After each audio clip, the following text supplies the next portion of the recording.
It's a Tuesday, brand new day, day number 2 of the week. And as always, we're here doing what we do best for God and country. From us to you, we love you. Thank you for joining us on the AM show. Now, you know the lineup already, but the issues change. So we're going to be serving you the news up next, right after at the news review, and we'll be joined by energy analyst and presidential aspirant, flag bearer aspirant for the MPP. I'm talking about Kojo and Safwa Poku. And then we get into our big stories. One area we're going to be focusing on, slicing and dicing this morning. Now, the Pharmacy Council has shut shop for administering wrong drugs, leading to the death of a boy in Kenyasi in the Ashanti region. Now, today, we're going to be looking at the bigger picture of what happens in our pharmaceutical shops around the country. Who qualifies to administer or dispense drugs at the pharmacy? What is the practice?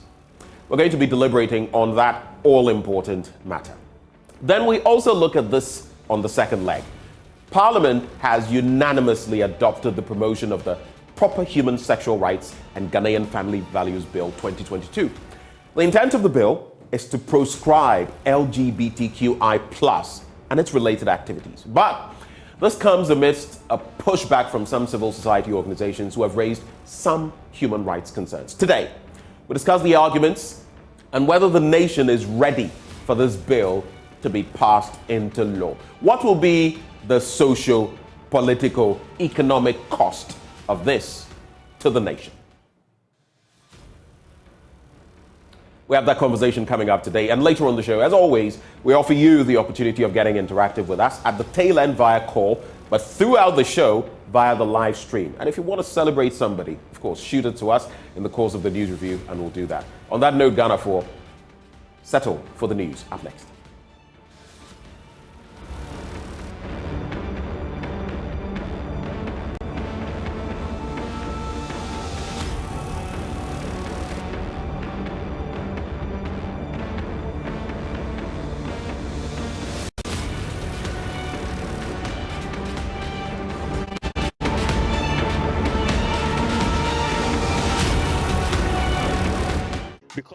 Thank you for staying with us for the AM News. Now, in our first story, a bipartisan group of MPs and some MCEs are calling for calm as a land dispute involving the chiefs of Efutu and Gomwa continues to deteriorate.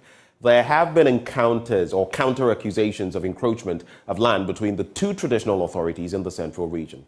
Now, as the tensions between the two traditional authorities escalate, Deputy Majority Leader Alexander Apenyomarkin, who's leading the group of political leaders, says no one will be allowed to take any land that rightfully belongs to any traditional authority.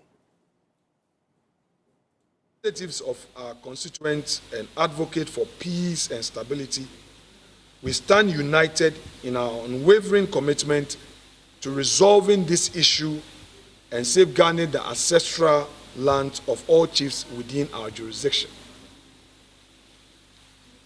At a joint meeting held yesterday, attended by all of us here present, we carefully considered the concerns surrounding the aforementioned land dispute and recognized the necessity for proactive measures to address the challenges at hand. To ensure a fair and comprehensive resolution, we emphasize the importance of engaging with all relevant chiefs and opinion leaders, fostering an environment of constructive dialogue and mutual understanding. Throughout this process, we remain dedicated to conducting ourselves with the highest level of integrity, treating all parties involved or affected with fairness and respect, acknowledging the significance of transparency and impartiality. We strive to protect rights and reputations of all individuals throughout the resolution process. Furthermore, and to urgently alleviate rising tensions and promote a peaceful environment, we acknowledge the importance of engaging with paramount chiefs, along with relevant government bodies such as the Ministry of Lands and Natural Resources, Ministry of Local Government, and Ministry of Interior. By involving these stakeholders, we aim to comprehensively address administrative and traditional boundary issues fostering a coordinated effort towards lasting solution. We will actively engage with other relevant stakeholders, including the Lands Commission, potential estate developers, and leaders of businesses within the affected areas. Now, Alexander Afenyomarkin also announced the formation of a bipartisan committee to investigate the concerns of the chiefs. This issue transcends partisan affiliations, requiring a united approach from all political leaders. With this in mind, we intend to establish a bipartisan committee dedicated to thoroughly investigating the underlying concerns, ensuring an impartial and comprehensive approach to resolving the disputes. As political leaders, we hold the responsibility of preserving the cultural heritage and security of our communities. We assure the chiefs within our respective areas that we will utilize our influence and authority to protect their ancestral lands from any unjust encroachment. Our commitment to maintaining peace, unity, and the well-being of our constituents remains steadfast and paramount. In conclusion, ladies and gentlemen, our joint position is clear. No one, including ourselves or any other individual, will be used to take away the lands of any chief. I repeat, no one, including ourselves or any other individual, will be used to take away the lands of any chief. We are steadfast in our commitment to protecting their interests and preserving the rich heritage of our communities. We extend our assurances to the chiefs that they should remain calm and that we will utilize our influence, authority, and the appropriate government bodies to ensure that the ancestral lands are safeguarded from any unjust encroachment. Our dedication to maintaining peace, unity, and the well-being of our constituents remain sacrosanct and unwavering.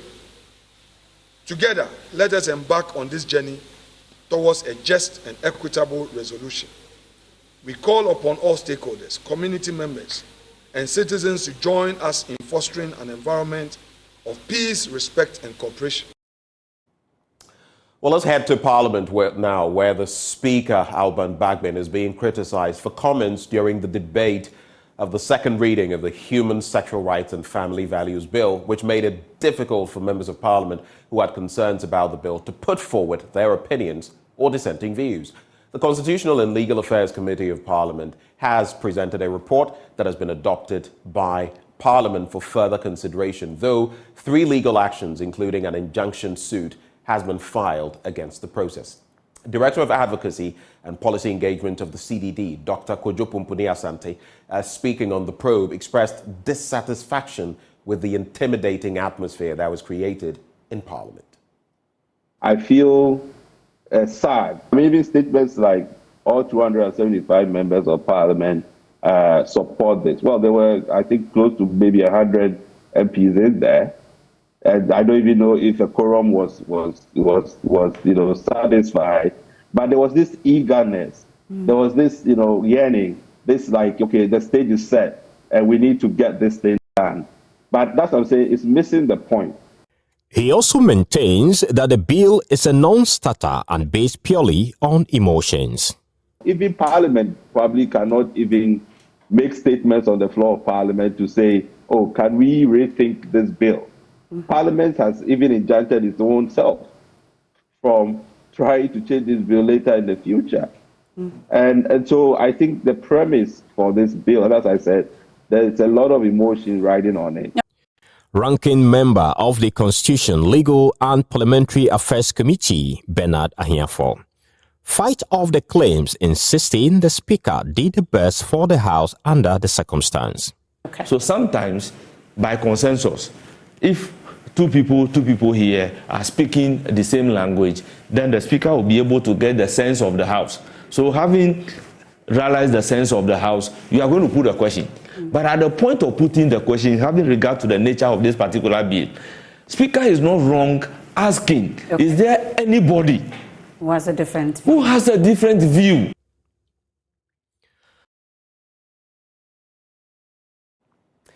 Now, the vetting committee of the governing MPP is dismissing claims it has disqualified some aspirants in the flag bearer race. According to the committee, such reports should be treated as speculation because it has not shared details of its report yet. Spokesperson for the Professor Mike Aaron Okwe-led vetting committee, Obiamwa, who would not divulge their findings, said it had concluded its work and presented a report to the party for the continuation of the electoral process. He addressed the media after the committee presented its recommendation on all 10 aspirants to the party on Monday. And we're giving a deadline, and we've met the deadline. By 2 o'clock, we're here with the General Secretary and his team. We submitted our report. So the process will go on. The General Secretary will take the report through steering committee up to National Council, and the process goes on. So as at this point, there's nothing like vetting committee for me to even to be speaking for vetting committee. So if you want anything, you talk to the party because we finished our work. The committee has concluded its work. So me standing here, technically speaking, I'm not speaking for any committee. I'm just letting you know that we've completed our work and we've submitted a report to the party. If the party is interested in making you know the contents of the report, it's up to the party. So for us as vetting committee, I cannot stand here and tell you about the contents of the report. You can't tell us whether someone was disqualified or has been qualified? Even as of Thursday, we heard people were ready to make stories that 3 people, 4 people, 5 people have been disqualified. It's their own speculation. It's not true? It's their own speculation. Do you foresee any disqualification? So we are likely to see some being dropped. You can't go and create your own headlines, whether we are likely to see or we are not likely to see. The party has a report. The report is in the custody of the party. If the party is interested in letting the public know any part of the report, it will be up to the party. It's not for us as committee members to let you know the contents of the report. And otherwise, why did we even go there to present to you? We could have had a press conference and read the report. We've submitted a report to the party. On the face of it, the party is very satisfied. If the party has any issues, they'll come back to us. Did they raise some concerns? Or the party, the report that we submitted to them, exactly. So far they haven't raised any concerns.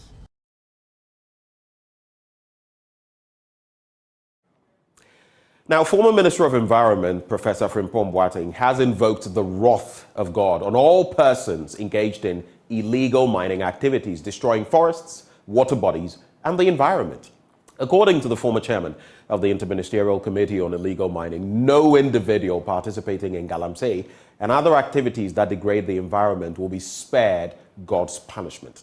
He was addressing a breakfast meeting by the Kumasi chapter of the Full Gospel Businessmen's Fellowship to mark its 40th anniversary. There's more in this report. Professor Frimpong Boateng has in recent times been vilified and commended for his report on the Interministerial Committee on Illegal Mining, which names some politicians and influential persons for their alleged involvement in galamsey. Addressing the Full Gospel Businessmen's Fellowship in Kumasi, the former Minister of Environment used scriptures to drum home his campaign for the protection of the environment. When we are destroying our environment, you see, we are not alone. All the other creatures of God are very important. God created us so that we take care of them. There are many cattle as well in Ghana. So we have bears that take care of the dead animals so that we don't get sick, vultures and so on. When was the last time you saw a vulture? Because if you attack, vultures need tall trees, and these animals and these bears. If you destroy their habitat, if you destroy their food, source of water, they will die. Imagine us. If somebody comes here, he's more powerful than us, he bulldozes our houses, takes away our water, our food. What will happen to us? So we are supposed to take care of these things, and we are messing up God's thing, and we think we are smart. God is not happy with that. If you look at the book of Revelations 11 verse 18, the nations are angry because your wrath have come. The time has come for you to punish the dead and to reward the servants, the prophets, the saints who revere your name. And the last line is, and to punish those who destroy the earth. Professor Frimpong Boateng says Christians should be ready to speak the truth and face the consequences. These are the things that make me who I am, standing for God. So my point is that if we could get Christians, not many, good people, 1,000 is too much for Ghana, who will get up each morning and say, Lord, thank you for giving me life. What do I have to do today to make my workplace a better place? If a church, how many pastors will say, what do I have to do to make this enterprise a good place? Taxi drivers, what do I have to do to make this job good so that my madam or my master, shopkeepers, this. And then you do what you have to do without any selfish motives. This country will change. I believe that. And I want to be part, I'll be part of that. I will tell the truth and face the consequences. For Joy News, Nana Boachita reporting. Now imagine 362 pupils having to use only 62 classroom dual desks. That was the situation at the Zwarongo Primary School in the Bolgatanga East District of the Upper East region, a situation which resulted in the poor academic performance of the children and the dwindling population of the school. Help has, however, arrived, with the Silas Amor Foundation donating 60 dual desks to the Zwarongo Primary School to help reduce the furniture deficit in that institution. Correspondent Albert Sori reports. This is how pupils of the Zwarongo Primary School, some of Ghana's future leaders, sit to take classroom instructions from their teachers on the bare, cold cement floors of their classrooms. It is the same when their lunch is served by their school feeding caterer. They eat sitting on the bare floors. These are the junior classes of the school, primary 1, 2, and 3, the stages of basic school where grasping the fundamentals for the rest of their education is crucial. But without the furniture, it is extremely difficult to concentrate, let alone take down lesson notes. There are nearly 400 pupils in this school and only 62 dual desks. School authorities were therefore compelled to give those desks to the pupils in the senior classes. But even for them, the desks are not enough. Sometimes we usually sit down and learn, and this was making learning difficult for some of us. Sometimes we only sit on the floor during examinations to write, and it was making learning very difficult. It was very difficult for us to study because we didn't have furniture in our school, especially during examination. We had to pay to write, but our teachers didn't allow us because they thought we would cope. So it was a very hectic one. The Silas Amor Foundation has, however, come to the aid of the Zwarongo Primary School by donating 60 dual desks to them. The charity organization, founded by young politician and businessman Matthew Silas Amor, also donated 5 desktop computers for the school's ICT lab and 10 boxes of street lamps to aid the children study at night. It's not proper at this age that children lie on their tummy to write. It's not right. We decided to make these donations for them. We gave them poles for their football fields. I'll bring 2 sets of jersey for them, and they also requested that in the night, it's very dark out here.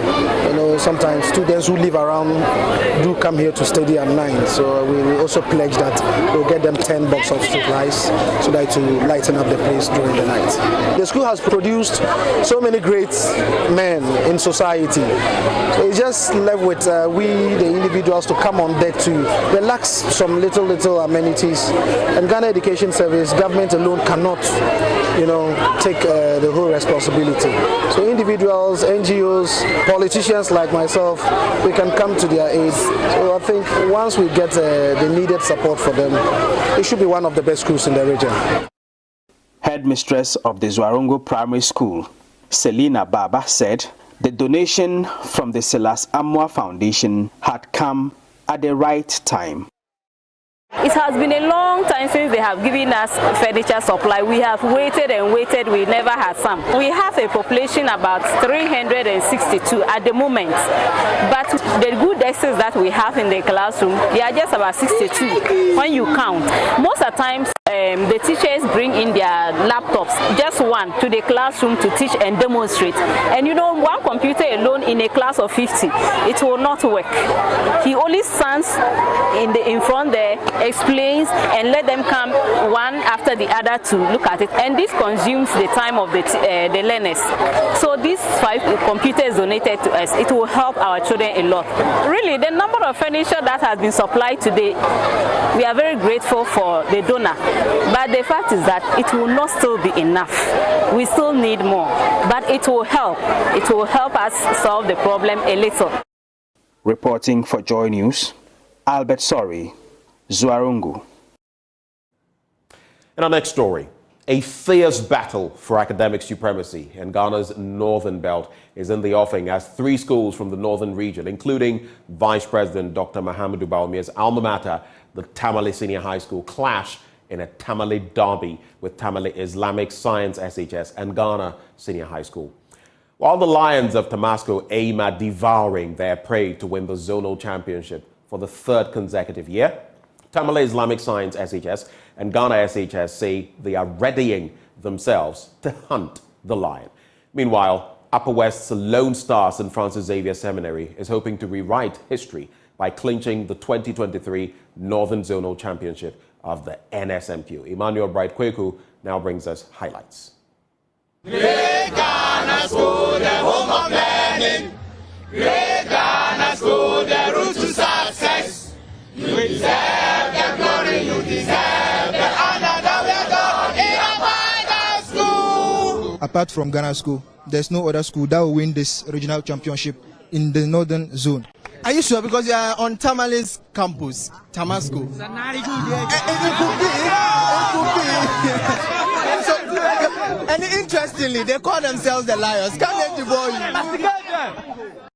If they call themselves the Lions, then we will call ourselves the Hunters. We have not won until we are able to kill the lion. Yes. And we are here to do that. Yes. We shall truncate the joy of the lion. Yes. They should just pray that we shouldn't meet them, because they should just drop here. Because if the judge come there, we are going to bisect them. Like we're going to cut them to segments and trade them. As we stand now, all the lions, they are gone, 11 lizards. So now we are coming back for them. We are coming back for the lions.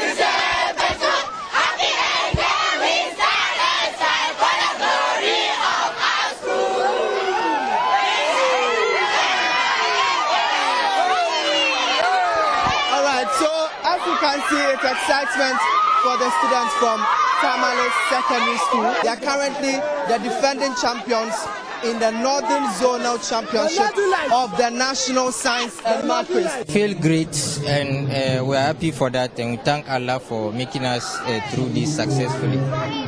We are hoping of winning the trophy again for the 3rd time, which is highly difficult to make in the country. And we pray that our next contest will make it through again. When I spoke with Ghana Secondary School, they tell me if you are the Lions, they are coming as hunters and they are going to kill you.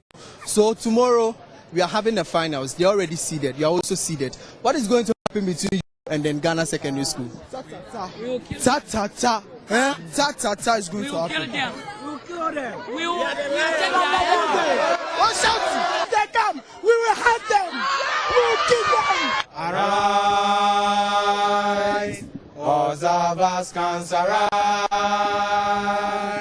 All of us can to defend the cause of justice and spirituality. To defend the goals and objectives of Mother Xavier. St. Francis Xavier is a seeded school from the Upper West region. Some of your colleagues up there have already left, so it will be more like you are now representing the whole of Upper West region. I think our motto is Lumen Splendor, which means let our light shine. So it's not always surprising when we let our light shine, and that's what we want to do. To let this light, which will become the light of the whole Upper West, shine and probably put Upper West on top. For 5 years, we hadn't qualified for the quarterfinal. We hadn't gotten to the quarterfinal stage of the competition. So everyone was let down, and so the support was not out there. So until last year, when we got to the quarterfinals, we won the support and the trust of the students again. And so we are trying to do things differently so that we will continue to excel. Atabir. Atabir.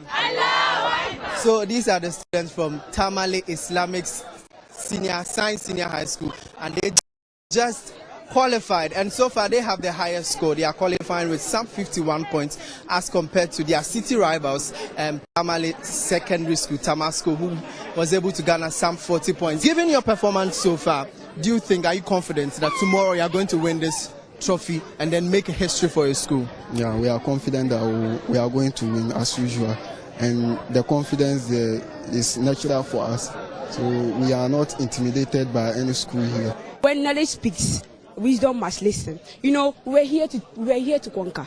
When we came here, those kids here, those kids, they were trying to infringe us with their faces, you know. But as we all know, right, we are Tamale Islamic Science Senior High School. That means that we are bred with science education. All the other schools are just taking it from us. The trophy must come to Tamale Islamic Science Senior High School. You get it?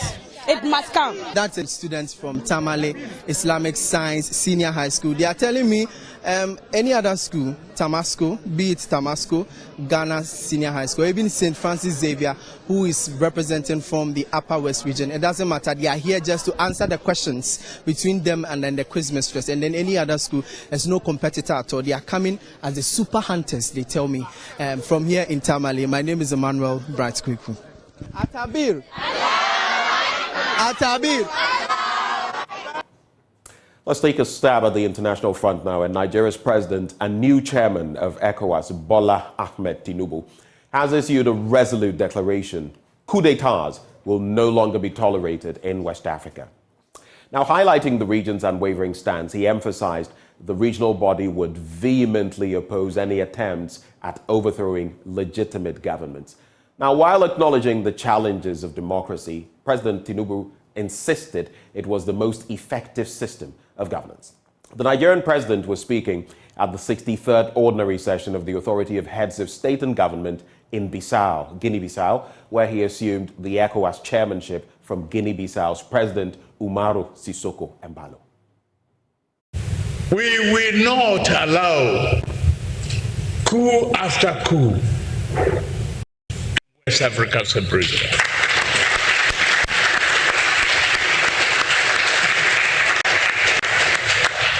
We will take this up seriously with African Union and it's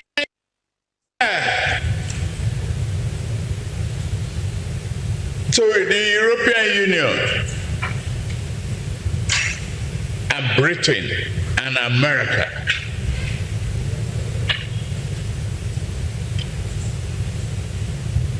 Take it up. It's a challenge. Yes, democracy is very tough to manage, but it's the best form of government. And we also ascribe to it.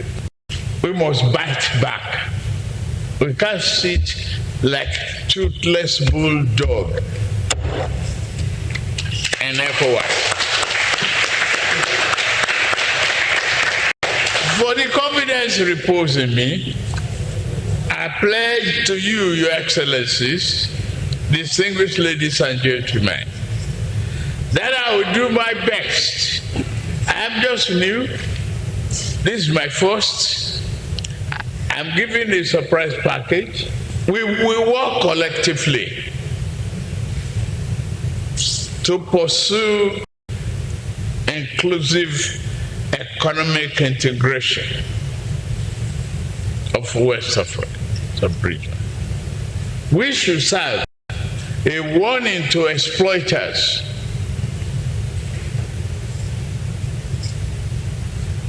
that our people have suffered enough. We should make a pledge here that in furtherance of our region's economic recovery and growth, we will commit to democracy and promote democracy and rule of law. It's a wrap for the news. Up next, the news review. Do stay.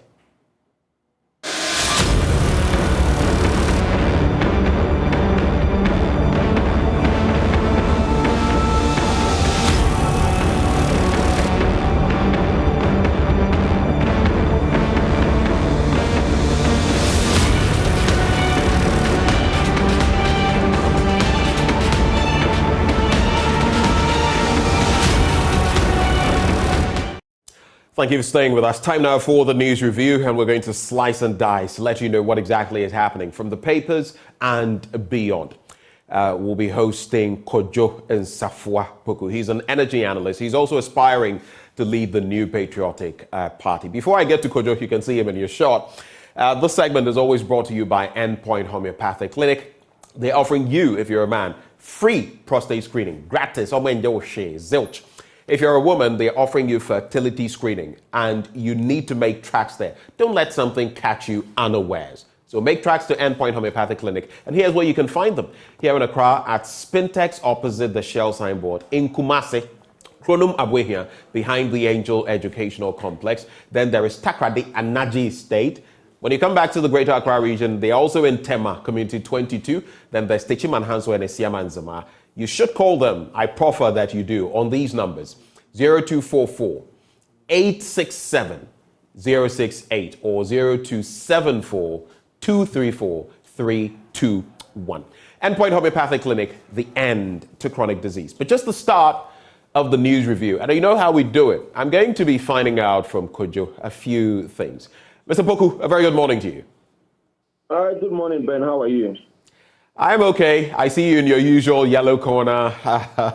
And when I see this, that I know Kojo Poku is on the AM show. So, Kojo, we have just about, 14, just about 22 minutes. I want us to maximize that by cutting incisively into a number of stories, okay? So I want you to share your thoughts, but let's go straight to the point. We have 22 minutes. Why hey, I can't hear you, Kojo. Give us more time. Say that again. Okay, now I can hear you better. I couldn't hear you earlier. I said this thing you do is not fair. You come on and you say we have 22 minutes. Why do you give ourselves 22 minutes when you know me and you can talk for like an hour? Well, why are you giving ourselves 22 minutes? Well, the show is not about us. That one, we'll meet over a cup of something and then talk about it. But let's start off the conversation from your end. How is your campaign going to lead the MPP, especially in light of what your colleagues are promising? Alan Tremating says he's going to employ those from the grassroots, and that has raised quite a furore, a storm. The vice president says 10 members of each constituency will be given jobs, if he becomes leader of the party and eventually president. Alan is also promising grassroots, you will get jobs. But some people are pointing to the fact that, wait, this makes no sense, because if you do that, then what is going to happen is you are going to compromise quality for quantity. And in fact, you're going to be putting a lot of square pegs in round holes simply because they are members of your MPP or the party, which will also lead to a lot of cronyism, nepotism, and all of that. What do you feel about it? Well, I don't agree with the square pegs in round holes analogy. I don't think that... Unless you're telling me all these people will be completely qualified. Let me finish. Ben, you asked a question. Let me finish. Listen, I don't agree with that. And I'm going to explain why I don't agree with that. When somebody says that they are going to give 10 allocations to a constituency, it means that when something comes up and there are people within that constituency that qualifies, they will be given the opportunity to fill it. Do I agree with that? Well, I'm not part of his campaign to say whether I agree or not. My message, that's not my message. But the point I'm saying is that it doesn't presume that you are going to fill round squares with square pegs. That's what I'm trying to explain to you. The issue of Alan talking about giving pay, a salary, allowance, whatever you might call it, to the grassroots. Look, he feels strongly that as a party, we need to basically resource and find money for the grassroots to basically take care of certain basic things. The amount on the quantum of money needed to do that is huge. Yes, there is a need to find money for people in the grassroots, but if you're looking at something that will work out to be something like $12 million or something or thereabout a year, my Kojupoku question will be, is that the best way to spend that resources? But look, everybody has their campaign on the road, and I really don't want to dissect my competitors' campaign on TV. I have my own campaign, and let the delegates decide who they vote for based on the campaign, the messages that they are hearing. So what is Kojopoku's campaign message now? I mean, in just one sentence, what is your message? Well, my message to that party issue is basically resources. And what the party grassroots are looking for is a two-way communication. You see, if you talk about giving 10 resources, 10 allocations to the constituency, if you talk about giving allowance salary to the grassroots, it means that that gap which they don't want is still there.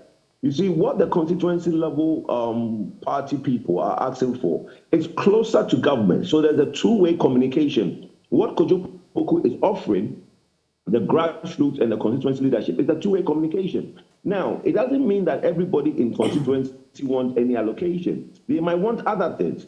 If that two-way communication and the relationship between the leadership of the party and the leadership of the constituency exists, then you can assess these and treat with it. I wouldn't say that I want to pay you, then go and sit aloof and say that, oh, but I paid you, so I don't care about what's going on. I feel that there should be a closeness because we are all one family. And as a family, there should be a constant two-way communication between the president or the leader of the party and the grassroots, because I believe that as a political party, it's like a pyramid, and the base is where the energy is. So the top should be in constant touch with the base. And that's my message. All right. Thank you for sharing those thoughts. Maybe the final bit I'll bring to your attention before we get into the newspapers. The LGBTQI plus bill, and now it's been given a stamp of approval from Parliament's end. What do you make of the progress on that? Some are also citing the Speaker of Parliament, saying he didn't allow enough room for dissenting views on the bill, and that it was a bit of a stifling environment in Parliament. What do you make of it? Well, I didn't think there were any dissenting views. They asked that anybody opposed to it should stand up, and nobody stood up. I mean, if anybody has opposing views, they should put it up. You see, I don't see why people are scared of the tag and then the labeling that people will give them. It's a bill. It is something that is going to be in law. If you feel that you have dissenting views, put up your dissenting views. But the reason that nobody has so far put up dissenting views means that it has 100% support of our members of parliament, and I think majority of the nation. If the bill was to put into a referendum, it will get over 98% because we're a Christian nation, okay? I just think that as much as we have a lot of bills, a lot of laws, a lot of statutory in our books, implementation becomes a problem because you have to catch someone in the act. And also, unnatural cannery law has always been in our statutes.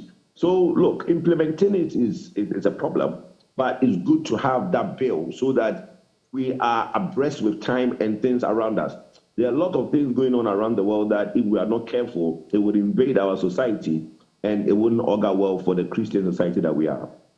All right. Well, let's get into the major stories now per the newspapers, and I'll start with the Daily Graphic newspaper. A number of interesting stories there that we're going to be getting into. It says, mining dispute, AG fights $300 million claim. That story I'll be bringing to you shortly. Then, Ministry of Health advocates increase in duties on tobacco and alcohol, so more taxation likely. Contingency fund now stands at 200 million Ghana cedis. That's according to the finance minister. And there is also 50 years of printing. GPAC poised to deliver quality on time. The Daily Graphic newspaper. Then on the international front, inside Africa, Tinubu elected ECOWAS chairman. That was in Guinea-Bissau. He was taken over from their leader, the Bissau-Guinean leader, and then 2022 World Disaster Report launched. There is also NPP Presidential Vetting Committee submits report. Just a quick one, that escaped me. On the MPP's report and no one being disqualified and all of that, what does that bode? You know, there had been rumors that some of you would be disqualified. In fact, some had said you would be one of those who wouldn't make the cut. How do you feel now that the report has come out? Look, Kojo Poku is a panyara. Okay, Kojo Poku you're is the what? guy that I'm the panyara. You know what a panyara is? I've heard of it. A panyara is a Mexican thing that at the party they put up, and there is loads of sweets in there. Everybody beats it up. So my mind actually went to something else. You were thinking Spanish. I see. That's interesting. Yeah, it's a panyara. Kojo Poku is the panyara. Now, every step of the way, I'm the one that people point to. Every step of the way, I'm the one that people think that, oh, he can't find money to file. He will not be given a form. Oh, he'll be disqualified at vetting. And look, I think I wouldn't say that there was lack of not trying. I think that people actually went to work at it, that maybe they thought that their goal in life was to basically make sure that that happens. And look, God is the one that creates a king, not individuals. And I'm there. And I mean, all 10 of us went through. Thank God for that. And I think that this issue of people thinking that the vetting was the one that was going to disqualify 5 and put 5 through, I don't know where people got that idea from. The shortlisting of the 5 will be done by the August 26 election. That's the one that will shortlist 5 people going forward. So I don't. I get that. But there were those who felt that even at the vetting stage, some of you would fall. And then it would naturally prune the numbers before you even go for that next stage. Well, the criteria, look, I think before everybody picked the form, we knew what the criteria was. And if you know what the criteria is, you assess yourself and look at the criteria. Do I qualify? The vetting committee can have their own reasoning because the law also says that they have to find you fit for office. Okay, they have to find you truthful and fit for office. So yes, they could have had their own ways of saying that, look, this person I don't think is qualified because of X and Y reasons. But that would have been disastrous if they tried to now take out 5 and leave in 5. Because look at the names up there. I mean, so most of us are not just an easy picking. So for us to get this far, I think is a good thing. And we've just proved everybody wrong that the party was not up to going into a room to bring out 5 people for delegates. No. Fair, as the committee said, and Justin Kodua has also said, fairness is the name of the game. Everybody will get a chance to go to a delegate, and that's what's happening. Okay. So let's get into that story in the Daily Graphic newspaper. Mining dispute, AG fights $300 million claim. Now, the Attorney General and Minister of Justice Godfrey Adwumam has gone to court to stop an Australian mining firm, Cassius Mining Limited, from pursuing an international arbitration seeking $300 million in compensation from the government of Ghana. Imagine what that would do, $300 million. That's half of IMF money, the first tranche. Now, Cassius has been fighting Ghana in international arbitration forums since February this year, seeking compensation over what it claimed were unfair treatment and breaches of mining laws by the government of Ghana's failure to extend the term of the company's prospecting license agreement after exercising its contractual right of extension. However, in an application filed at the Commercial Division of the Accra High Court, the AG urged the court to restrain Cassius Mining from going for international arbitration, but rather avail itself of an ongoing arbitration at the Ghana Arbitration Center over the same dispute. It is the case of the AG that, per the PLA, any dispute between the mining firm and the government of Ghana must be resolved by arbitration in Ghana in accordance with our Alternative Dispute Resolution Act. And so that is the story there. Let me quickly go to some other stories so we can reflect, share our thoughts on those as well. My friend Rodney Nkrumah Boateng shares an opinion on page 10, enabling upward social mobility through education. That is there. Let me see whether I can quickly get to page 16 so we can do some stories from there. Usually a lot to digest from that page. Okay, so here I am. 50 years of printing, GPAC poised to deliver quality on time. No, that's not the story. Ministry of Health advocates increase in duties on tobacco and alcohol. Now, the Ministry of Health is pushing for an increase in excise duties on 3 unhealthy consumables to raise an additional 3.5 billion Ghana cedis. I'm talking about tobacco, alcohol, and sugar-sweetened beverages. Sugar-sweetened beverages, which have been identified to be among the main causes of non-communicable diseases such as hypertension, stroke, diabetes, and cancers. The ministry also wants the revenue generated from those specific taxes to be channeled into the management of NCDs, that is non-communicable diseases, which have assumed alarming levels in the country in recent years and causing 17,000 deaths per year. I want you to reflect on these stories, especially the one on the new tax handles, or if I can put it that way. And since we're talking health, you know, this year in Kumasi alone, 300 nurses have left. In fact, I had a conversation with health professionals, among others, yesterday. A nurse who was earning 500 cedis in Ghana, in the UK, at Band 5, the lowest, is earning 50,000 cedis a month, 3,500 pounds. Do the math. What do you make of that situation? How do we stem the tide of the brain drain? What are your proposals? How is that a brain drain? We have a huge number of youth unemployment. It's not a brain drain. If Ghana wants to be the net exporter of nurses, let's do it. Let's put a policy in place. But the problem is, while this happens, we're missing out on the UN standards. Our health authorities, the Ghana Health Service is saying, and we are losing the best of our nurses. Ben, when you ask a question, let me land. Look, you said you made a point. I had to interject and clarify. But I was going to follow it up. What I'm saying is that if you have more, you can export. If you train more, you can export some. So the point is, we have a lot of unemployed youth, okay? 100,000 every year coming out. If there is a market for nurses outside the country and we have a lot of graduates, why don't we train them as nurses and ship them out? There's nothing wrong with that. So you want us to produce en masse like the Cubans have been doing over the years with medical doctors? Why not? Because there's a lot of youth. Look, every year we have over 100,000 people coming out unemployed. So if you say that there's a brain drain, no, there's not a brain drain. The government, you see, everything should be policy-led, okay? Right. And as we speak, we know that there is a quest for, or an appetite for nurses around the world because they don't have them. If we train, and you see, we need to train them well. So when they go, they give a good account of themselves. So their brothers and sisters will also get the opportunity. So let Ghana be a net exporter of nurses.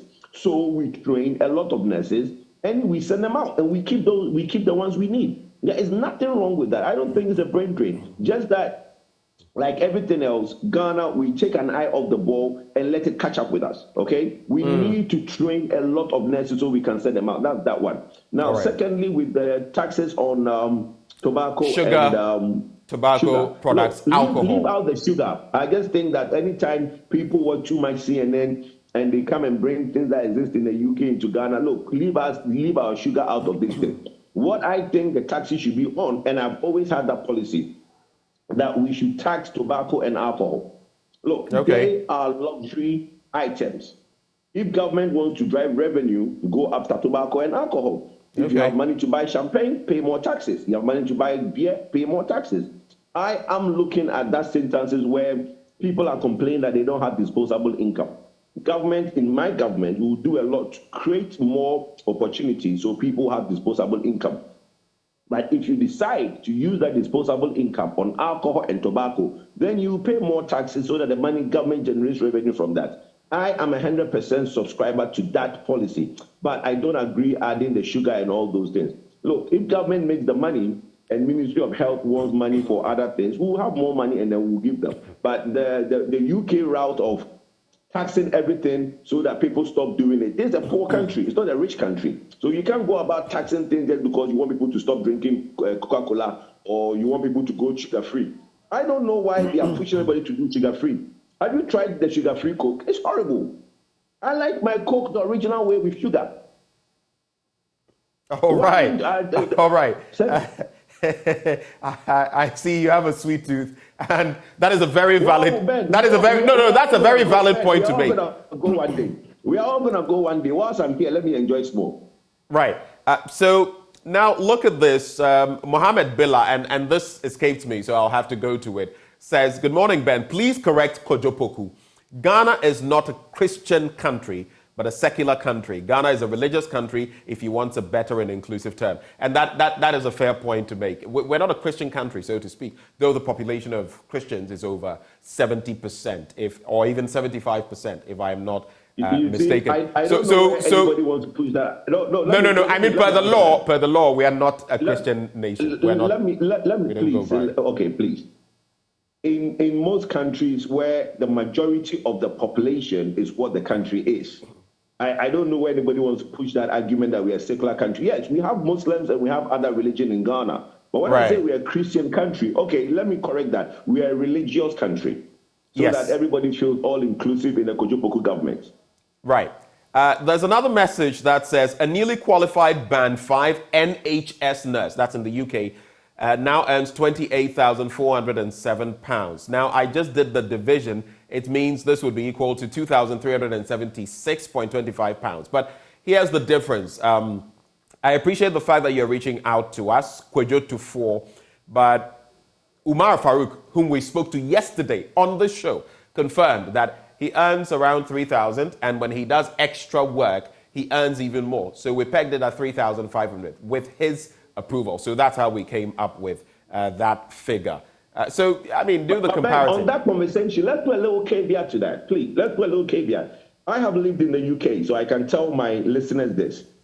When you see those huge sums of money that you earn, your expenses. I know. Your expenses in the UK, your bus fare. Yes. If you live in zone 1, and you have to buy zone 1, 2, 3 bus pass, that alone is twice whatever. So look, don't let people just look at the salary and rush to the UK. Right. Because there are nurses in the UK who can barely save £200 a month. So let me just issue this. No one is trying to get anyone to run away. We're just doing the comparative or the comparison. But then again, when we spoke to these people, in fact, there was someone who reached out to me on the show saying that for him, he limits his spending to even under £100. And he's one of those nurses. So it depends on, of course, lifestyle. Of course, you pay your taxes. But if you have a good head screwed on your shoulders, it is clear that you'll be able to make something much better there. The only thing, I mean, let's not even run away from the facts. The only thing I'll say is that we ought to incentivize, like we spoke to the president of the Registered Nurses and Midwives Association. They want their market premium. They want car waivers, stuff like that. No one is saying that Ghana will become the UK overnight. No.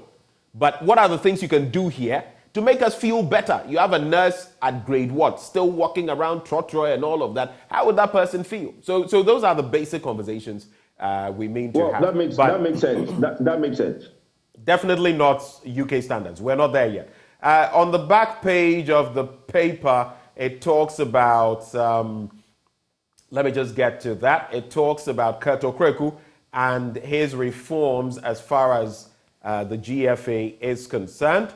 GFA to invest more in clubs, and that is that. It's quite a story. You can grab details on the back page. Now, the Daily Guide, I am innocent. Aisha Huang pleads.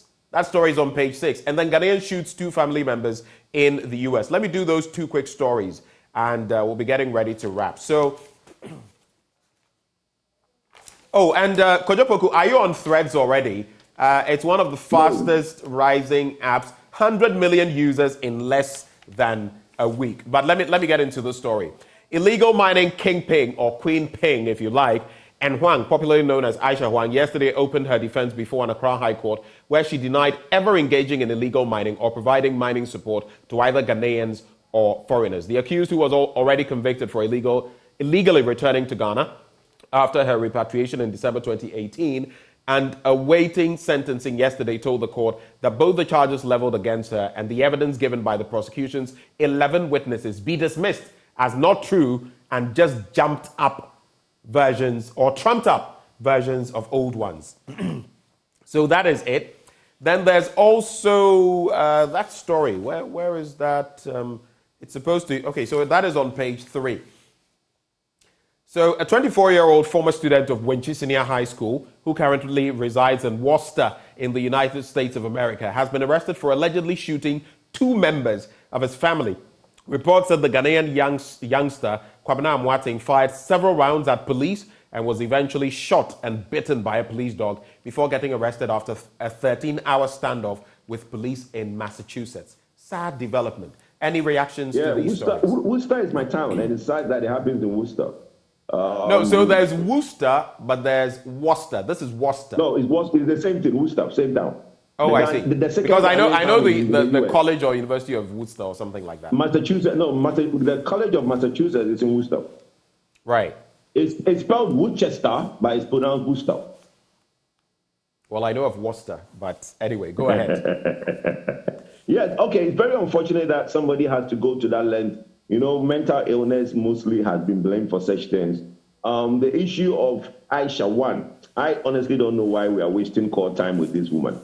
I agree. And of course, due process. Sorry? I say due process. Well, I agree that people have to be given due process and that, but sometimes this due process too is overextended. I don't know what she's pleading not guilty for. Is she pleading not guilty for the illegal coming into the country, or not guilty for the illegal mining that he's been accused of? I don't know which one she's saying not guilty for, but I think she's been found guilty for illegal re-entry into the country, and I think also acquiring that documentation that he did whilst he came in. Well, let's see what the court says after he has opened his defense. Everybody's entitled to one, so look, let the law work. Look, you mentioned Tinubu as ECOWAS chairman, and he never went on that. I saw you. Oh, it was just a drive-by because we had done it in the news. Oh, okay. I liked his message that he put out there. Let's hope that he can put the words into action. We've always needed Nigeria Big Brother to come in and lead, and then let ECOWAS be ECOWAS again. ECOWAS is lacking leadership, and I think that if he talks the walk, if he walks the talk, we will probably see a vibrant ECOWAS that will probably do a lot for its citizenry. All right. Just to wrap up the conversation, the Finder newspaper, there is Nkrumah Memorial Park opens to the public from today. You probably want to go there and take a look at the refurbished, the all-new Nkrumah Memorial Park, or Mausoleum, if you like. NHIA clears 1 billion Ghana cedi arrears, solving cash flow challenges facing service providers. And those are the stories in the Finder newspaper. And the Hawk, today I'll just take the story. Dr. Appiah Ahene's EC appointment. You know the Dr. Appiah Ahene I'm talking about. We prioritize skill over politics. Council of State replies NDC. But skill over politics when he is clearly partisan, political. Your quick thoughts, very quick thoughts on that. Everybody is partisan in this country. I don't know why. Not everyone is partisan. You can't make that blanket statement. Not everyone is partisan. Everyone is a political animal, but not everyone is partisan. Well, Ben, maybe not publicly, okay? But everybody privately is partisan. Maybe not publicly. Everyone privately is political, not partisan. Because you know the party's political lineage, it doesn't make him an exception to the rule. Everybody in this country of voting age who votes for somebody. So for someone who openly has campaigned for one political party, who has presented himself to be, if I'm not mistaken, member of parliament and all of that, when that person is given a role, how do you feel about that? Well, clearly partisan. Is that a reason? Is that a constitutional reason to disqualify somebody for a job? Is that not a constitutional reason to reassess the person, especially with the delicate... Especially with how delicate the Electoral Commission is. If previous governments had wanted to do that, what do you think the reaction would have been? Well, politicians always make noise about these things. That is why we are talking about it. But for me, Kojo Pope, it doesn't matter. All right. Let's assess people on their conscience and the work they do. All right. The fact that somebody... Look, let me give you a typical example. We don't have the time, so 30 seconds, and then we have to go. Ben, No, we're 3 minutes past our time. It's fine. In the U.S., you remember Trump? Trump appointed all these conservative people to the courts, thinking that the fact that he appointed them to the courts and their Republican lineage, they will rule for him. They gave him 3 straight nil. And he was saying that, but take it to the Supreme Court, they will vote for me. It went and he lost on all those things. Okay, it doesn't matter. It is the mentality we should change. While I will not bastardize our judicial system and say that things are not going well, because they have their own dissenting views, but we know that by and large they execute their job well. But to be fair, America is a much more developed democracy than ours, and in the judicial system, it is also fairly more developed than ours. That's what I'll say to that. Yeah, I agree. But the point is, it's not the institution, it's the human beings. All right. So what I'm telling you is that the human being should be more inclined to do their work than their political lineage. That is the conversation. We'll hang up the conversation here. Kojo, the rest of the conversation we'll have over a cup of tea or something else. I don't take coffee, so we'll have it over something else. I'll meet you somewhere. I know where to meet you at my junction. All right. You have a good day, Kojo, and all the best. Thank you. Now, that is energy analyst Kojo Nsafwa-Poku. He was sharing his thoughts with us. This segment brought to you, as always, by Endpoint Homeopathic Clinic. They're offering free prostate screening, free female fertility screening. Locate them in Accra, Pentex, opposite the Shell signboard. Kumasi Krono Mabwehan, behind the Angel Educational Complex. Takrade Anaji State Tema Community 22.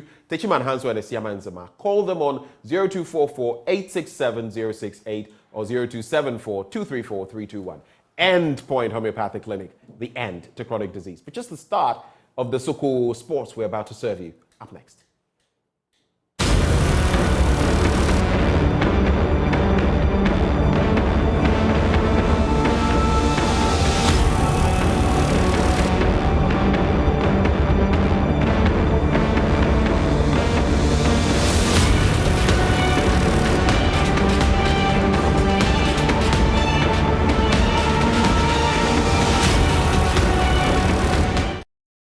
Thank you for staying with us on the AM show. Hello, I'm Gary Al Smith, and it's time for the sport. Yesterday, by this time, we were previewing what was to come in the 29th GFA Ordinary Congress in Kumasi. 24 hours later, time to review the most pertinent points from there. The president of the Ghana Football Association, Keto Kreku, criticized his detractors for damaging the image of the sport at the Congress. Kurt, who a petition has been filed against last week at FIFA over alleged breaches of the organization's ethics code, said such conduct would do nothing in helping address challenges in the country. He, however, called on members to desist from such acts while calling for unity.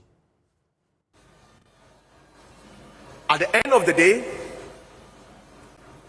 all of us here feed on the same brand. The brand that supposedly has been destroyed. The brand that started a journey of being resurrected in the year 2019. It is the same brand that currently is attracting minimum 25 partners from the private sector. It's the same brand that has raised your emotions, your passions, and your desire, even to offer yourself to lead. It is the same brand. I have said here that I am not interested in destroying the brand that you offered me the chance to rebuild. If indeed you love Ghana football, you should be interested in building the brand and not to destroy the brand. Because in 2019, when we took office, this brand called Ghana Football was badly damaged through acts that we are talking about.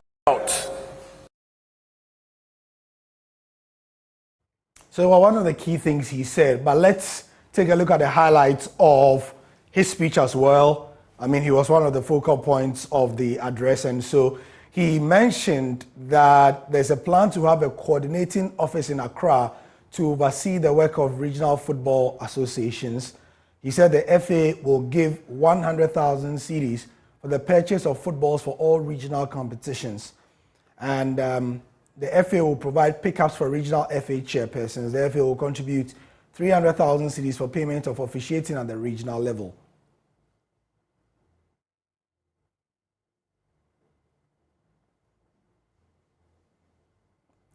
He also mentioned the FA will invest 200,000 cedis for training of reps under the Catch Them Young initiative and 1,000 cedis for referees managers at the regional level. The RFA chairman will get, each RFA chairman will get 4,000 cedis monthly, and the vice chair will get 1,500 monthly. That's the Regional Football Association chairman. There's a lot more he said, but you can find it on myjoyonline.com or across the various Joy News, Joy Sports socials on Facebook and Twitter. Moving on to somebody who wants Ketu Kraku's job, former Vice President of the GFA, George Efriye, has accused the incumbent, that's Kurt, of being political with his address yesterday at the Congress. Now, according to him, the FA president has not delivered on the promises of the last 4 years, but used this platform to magnify those he has done. He said he the promises. Na promises no. But 4 years ago, this administration was ushered into office. Now, administration were ushered into office no. Yeah, manifestos. Obia can di obetimi aye. Na enema obetimi aye no, odi tuga. Min ko bebre so. I'll give you key points. Some of the things that were captured in Ora Ketiye's Okreku's manifesto was to provide football boots to all Division 1, Premier and Women football. If you look at the manifesto, it's captured. In his last year as the FA president, and chair football boots. And let me make it clear, that the football boots are not a gift from Mr. Kenyasi Okreku's bottom. Puma, who is a major sponsor of the Ghana Football Association. Onu ena di boots na base yanchema class. Inti enye sebi onu ni bottom sika no di akoto. Enti di edikan that promise of providing boots for that 4-year period, it has only happened once. It was a campaign promise. So in 4 years, Owinia Yabebo Autonomous Premier League. But the Autonomous Premier League or the Autonomous League does not exist anywhere in the world. Enti yachira omo antiasie. 4 years abewe ye Autonomous Premier League. So George Efriye essentially saying that Kurt has not done good on his promises, and he named two. Essentially, he started by saying that 4 years ago, Kurt promised to give football boots to every Division 1 and every Premier League club as well, and the Women's Premier League team, and said he would do that every year. However, he alleges that Kurt has done that only in his final year of office instead of doing that annually. And he says even then, those football boots that were given did not come from the pockets of the president of the GFA. Rather, they were a statutory obligation from a major sponsor of the GFA, that is Puma. And so Puma's statutory obligation is what Kurt used to give the boots to the clubs. And so clubs should be wiser for it. And then, he went on to give other examples of things he reckons Kurt has not done to live good on his promises as well. He, of course, that's George Efriye, wants Kurt's job, and when the election comes around, it's likely that he will contest Kurt Okreku. Moving on, Minister for Youth and Sports Mustafa Usif charged the association at the same event to inculcate patriotism in the various players of the national team and help improve outcomes at the tournament. Now, speaking at the Congress, he bemoaned the attitude and performance of players during recent tournament, despite the state's heavy investment for same. The management of our national team is a solemn responsibility entrusted to the Ghana Football Association. This trust comes with obligation to account to the people of Ghana for our stewardship. Transparency is in all transactions, memorandums of understanding, sponsorship packages, agreements entered into both foreign and local is paramount. The national team will continue to receive support from the states, and it is our duty to ensure that all resources are fully accounted for satisfying the expectation of Ghanaians, and it's also the responsibility of the players and the technical team to exhibit the spirit of nationalism and patriotism whenever they get the opportunity to represent our country. Mr. President, let me just add that in all the effort the FA is making to develop the grassroots football, let me hasten to add that we should include in our development process the spirit of nationalism and patriotism among our players. Because I find it very, very, very difficult to comprehend or understand that the states will make all the resources available by making sure that we want to give opportunity to our national team, get them flights for camping opportunity, accommodate them for a very long period during camping, feed them, give them even trial matches. Then when these players get to tournaments, instead of focusing on the tournaments, the focus is on their bonuses and what.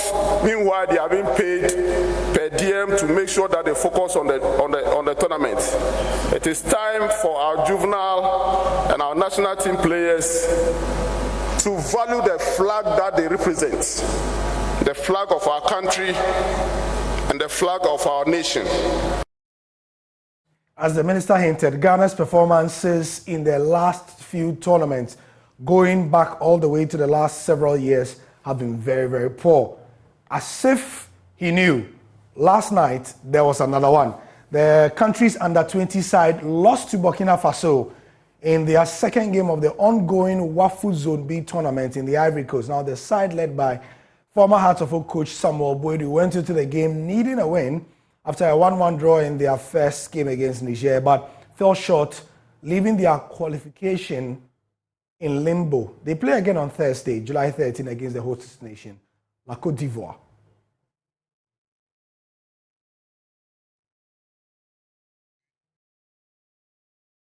Difficult times for Ghana's football national teams. However, some good news for an individual. Alexander Djiku, the Black Stars defender, has a new team. He signed for Turkish Super League club Fenerbahce on a 3-year deal. The 28-year-old centre-back has an option to extend for a further year after joining the Yellow Canaries on a free. Djiku departed the French Ligue 1 club Strasbourg following the expiration of his contract at the end of last season.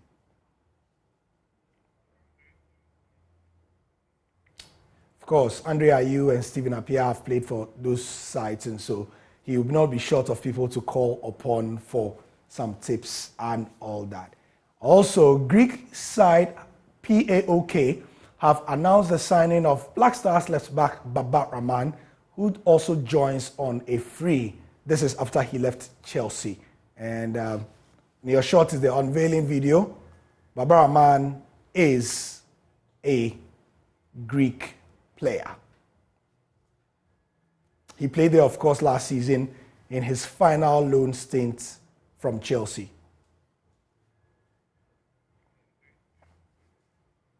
Baba is back, that's why he says that. But his parent club, Chelsea themselves, have revealed their home kits for the upcoming season, but they have no front of shirt sponsor. A deal with telecommunications company 3 was not renewed when it expired at the end of last season. And this is what their new kit is like. You know, they say it's a 90s thing. They have gone retro, and for those of you who have followed Chelsea for a long time, you might recognize this color from, you know, the 90s and the design. They've gone back to the future.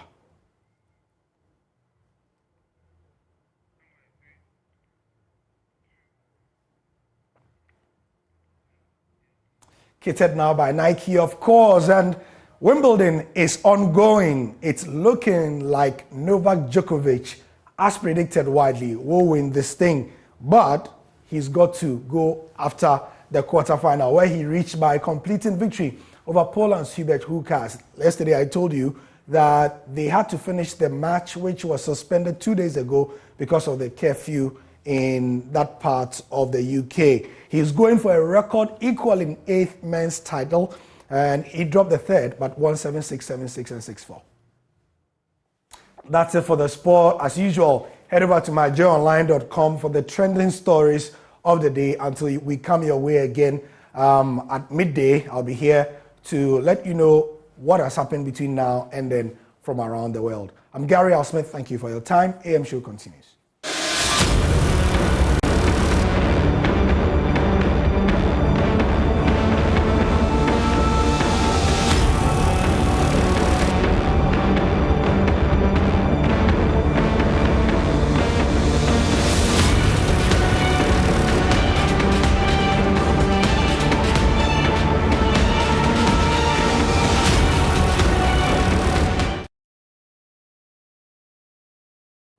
Hello there. Thank you for staying here on the AM show. It's now time to get into our big stories, and we start off on news that broke yesterday on the back of a rather unfortunate incident. The Pharmacy Council has shut its shop for administering wrong drugs, leading to the death of a 5-year-old boy in Kenyasi in the Ashanti region. Now, there's a bigger picture to look at. This is just one incident, right? But it tells you a story of what is likely happening around the country. What is the qualification, or what must be the qualification of someone who administers or dispenses a drug to you at the pharmacy shop? What should the ideal practice be? And my colleague in Kumasi, who's been following this story, Kenyasi-Adwumam, is joining us to just give us a bit of a background, especially for those of you who are not familiar with the story. Great to have you here, Kenyasi. So just quickly run us through what exactly happened leading to the decision by the Pharmacy Council to shut down this particular shop. All right, so this boy we are talking about is a 5-year-old boy who lives in Kenyasi-Adwumam in the Ashanti region, in the Kobbys municipality.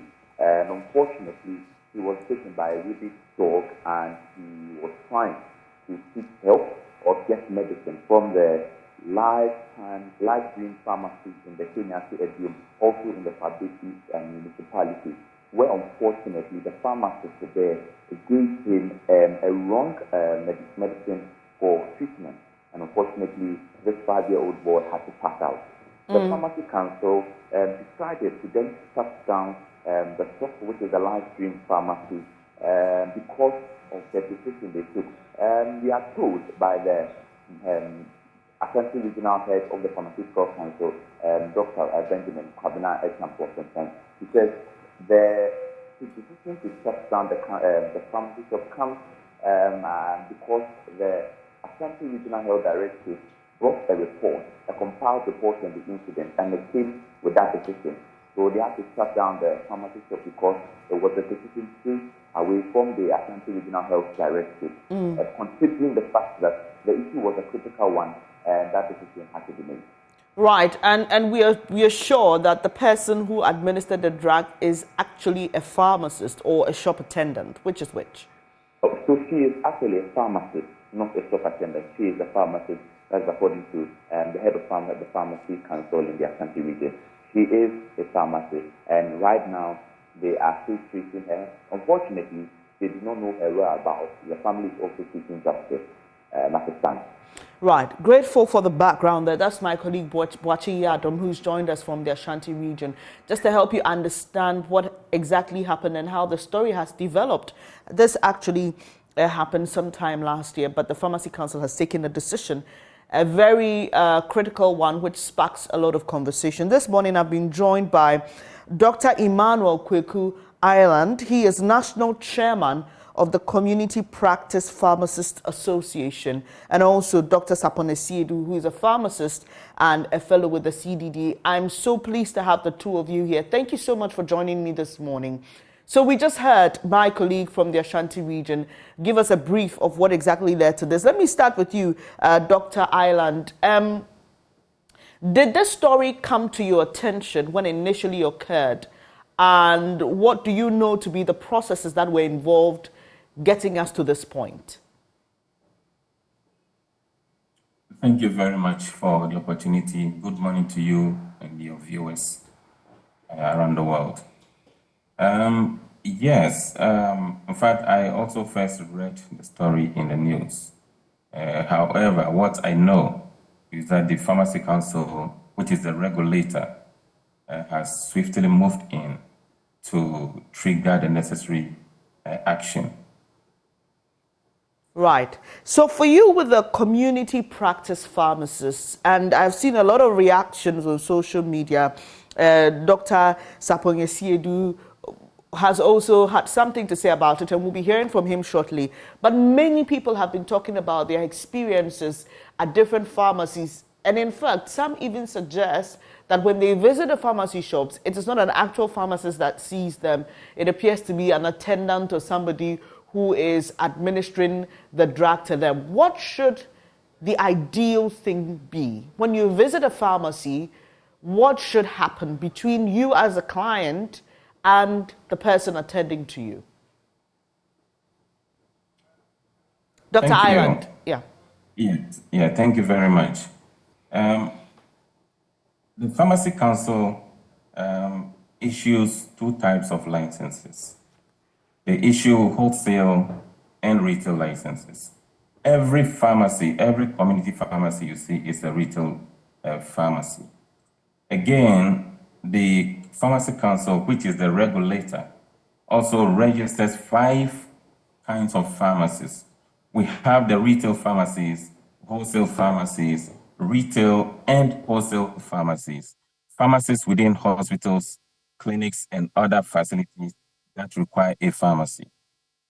And then manufacturing wholesale pharmacies as well. So these are the 5 kinds of pharmacies the Pharmacy Council registers.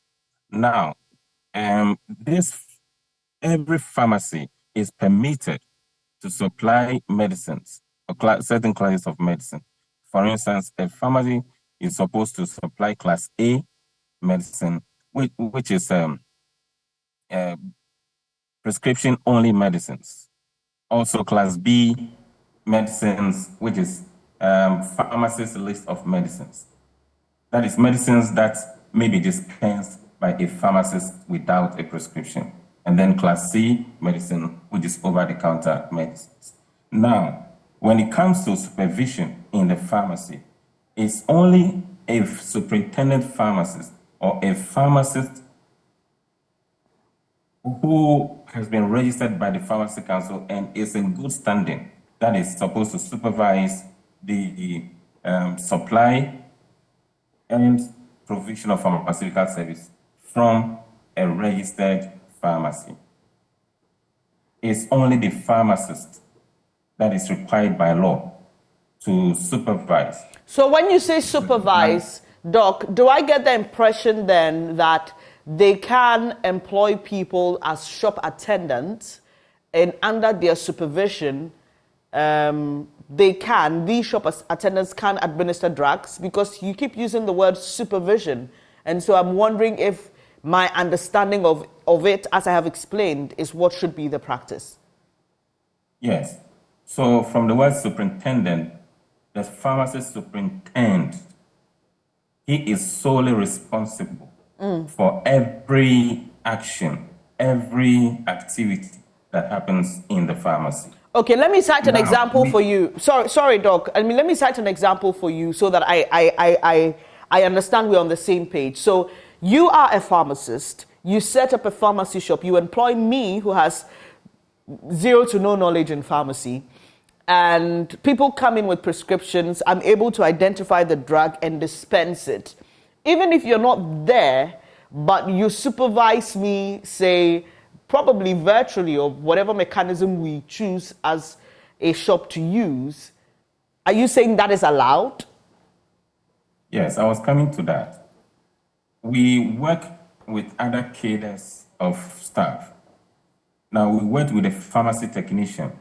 We also work with medicine counter assistant that we call MCAs. Okay. Now, the technician has been trained. They have HND in pharmacy technician course or pharmacy dispensing. Okay, and then the MCAs have 6 months of training as MCAs, and they are the auxiliary staffs that we work with.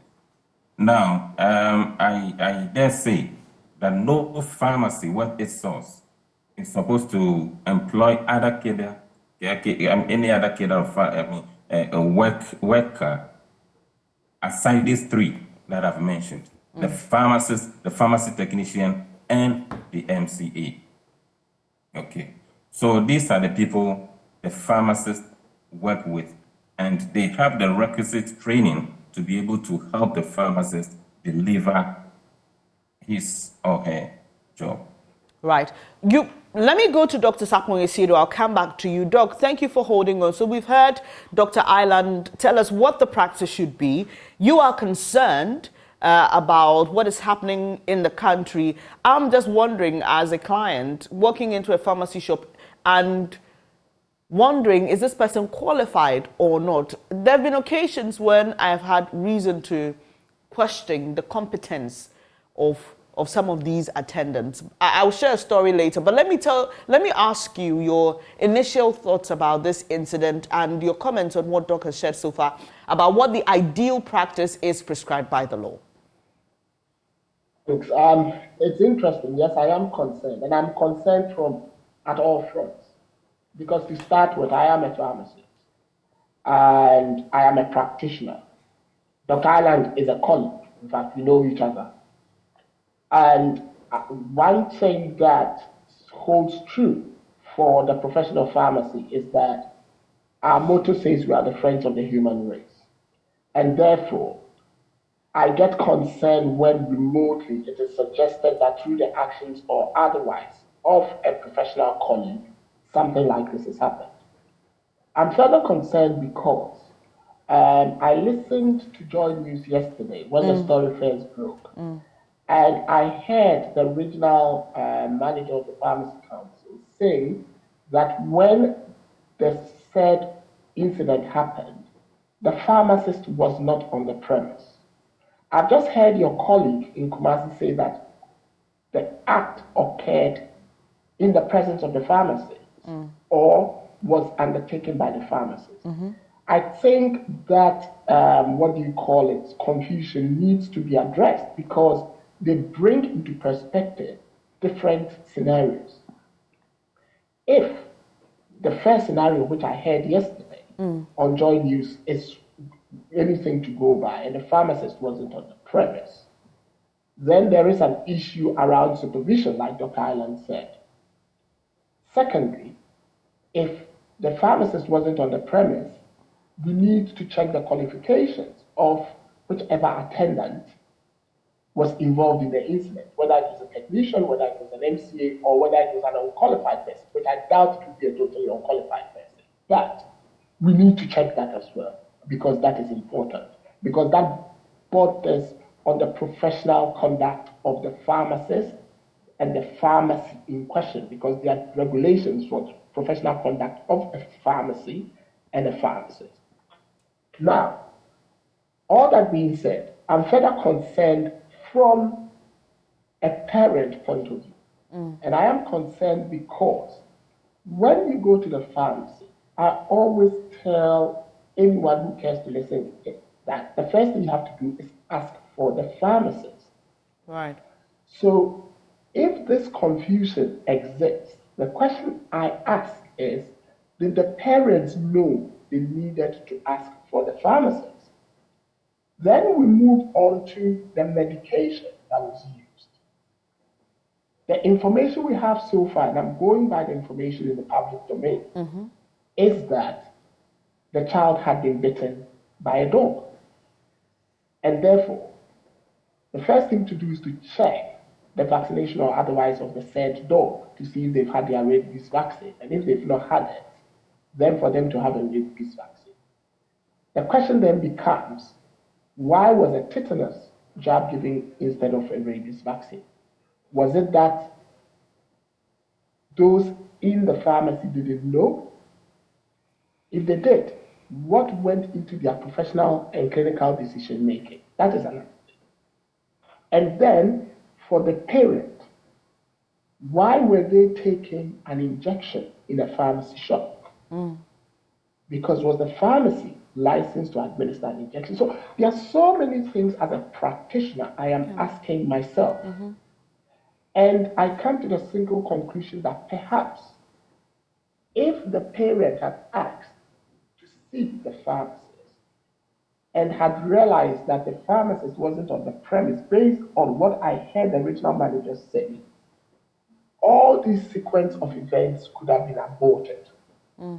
And that brings me to the level of patient education that citizens of the country have when they are accessing healthcare in a pharmacy.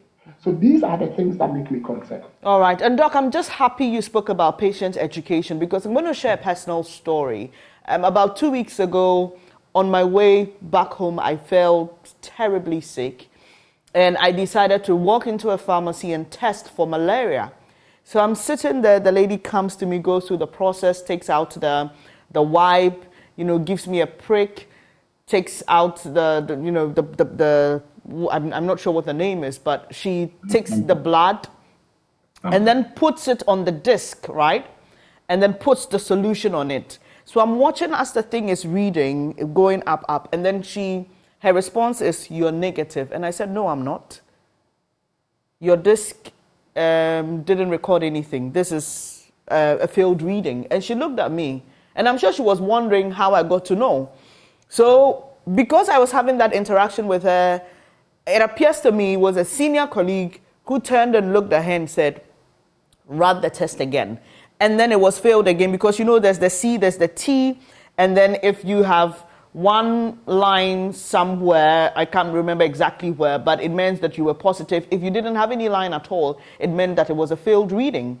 So I'm thinking to myself, if I didn't insist or if I didn't know, I would have walked out of this place thinking that I was malaria negative. And who knows what the impact could have been there. So it's a very important point you raise. But then again, I'd like for you to tell me, Dr. Ireland, what kind of training is offered to such people who come. You spoke about a 6 months training for people who are, medical attendants. But beyond the certification or whatever process it is that they go through, what are the do's and don'ts for them?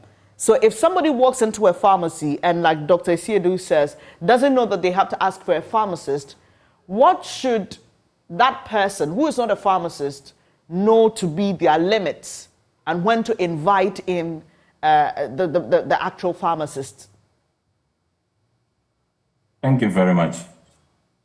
Just this past Tuesday, the CPPA, I'm talking about the Community Practice Pharmacists Association, launched a campaign called I Am Your Pharmacist campaign.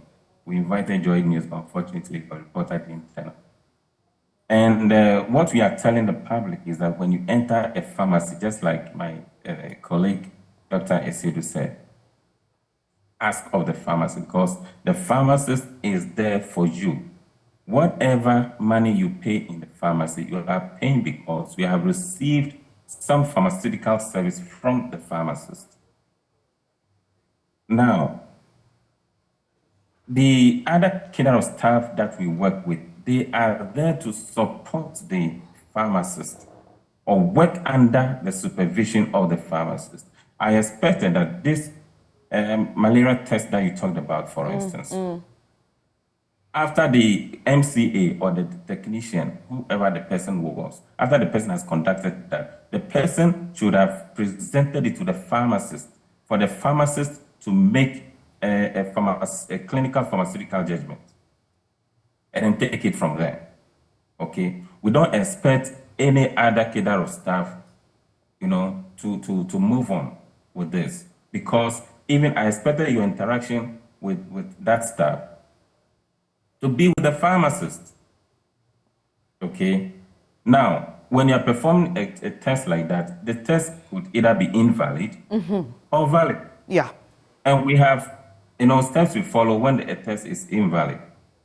All right? And then to engage you further. And where we have to refer you, we refer. Okay, so every staff must know their limit, and of course, we have our limits. And even farmers, after having engaged you, and we realize that this issue is beyond, our scope, we refer you to the nearby facility. Okay, so we are encouraging the public. What's happening in Kumasi is highly condemnable, like my colleague said. We don't know whether it was because the report I read didn't mention a pharmacist's name. Right. Did not mention a pharmacist's name. I know it's an investigation. So if, as of today, it happens to be a pharmacist, I don't know yet. But what I have read so far is not a pharmacist. The pharmacist wasn't in the premises. Now, that is not to justify anything. The law requires that so long as the pharmacy is open to the public, there must be a pharmacist present. At all times? Okay. At all times? At all times. Once the pharmacy is open, there must be a pharmacist. So it is surprising, okay, to note that, pharmaceutical services are going on in the absence of the pharmacist. So I want to say that, with the family that has lost this child, it is very disheartening. Our condolences to them. And I believe, I'm so happy that the Pharmacy Council has swiftly moved in. And it's just unfortunate that this happened. Yeah. But then it also tells us that the Pharmacy Council must also up their game with supervision. Right. Because whatever is happening there, in fact, I was really shocked. Okay, to see a whole lot of things going on over there. But then I asked the Pharmacy Council to up their game, with strict supervision and know exactly what goes on in all these pharmacies and then over-the-counter medicine shops. But then again, let me say that you keep referring to pharmacy as a shop. Pharmacy is not a shop. A pharmacy is a pharmacy. All right. It's not a pharmacy. The pharmacy is the pharmacy. Thanks for the education. Dr. Sapoe-Siedu, let me come to you again. There's so many stories to share when it comes to client, whether it's a medical attendant or it's a pharmacy, the relationship between these two, the client and the pharmacist. So many examples to share. I have seen people go with prescriptions and the pharmacist or the attendant saying, we don't have that here. However, I could give you another option. Is that allowed? And what are the guidelines for that? Since we have all agreed that public education probably is the key to avoiding some of these things, let's just take the opportunity to educate the public and those who are watching us now. What should I do if I walk into a pharmacy and I'm told that the drug that has been prescribed is not available, but the person wants to give me other options? Thank you. In all situations, like Dr. Island said, the pharmacist is the expert in drugs. And so the scenario you present can present itself in so many ways. And I'll give examples. So let's say you came to a pharmacy. You've been prescribed amoxicillin, 500 milligram capsules, one to be taken 3 times a day for 7 days. The pharmacist sees you walk in and you are coughing badly. The 500 milligram capsule is not available, but has 250 milligram, for which you can take 2 capsules 3 times a day and get the same bioavailability and clinical outcome. Right. The pharmacist can, in their professional judgment, suggest to you that this might be a route to take. That is one scenario. The second scenario may be you are, say, a hypertensive. You've been prescribed Novas or Isti, which is amlodipine. The pharmacist knows that there are 2 types of amlodipine. There's the mesylate and there's the bisphosphonate, and knows what Novas contains, and can vouch because of the way they police their supply chain that they've got a substitute generic that has the same clinical outcome as the Novas you are purchasing. They can also suggest to you that in that situation, you could take this other alternative. And those are all legal clinical judgment decisions. What would be illegal is if the prescription said amoxicillin and the pharmacist or the attendant, because I doubt if a pharmacist did that, I'd be really surprised. Said, well, I don't have amoxicillin in stock, but you could take, say, clarithromycin or flucloxacin. That would be moving the category entirely, and that would be illegal. So, again, that is why the buck stops with asking to see the pharmacist, because these decisions must be made by a pharmacist. And in a country where our supply chains can be very precarious, where sometimes there can be shortages of medicines from time to time, it's only the pharmacist who knows what's going on in the supply chain and who can make these decisions appropriately.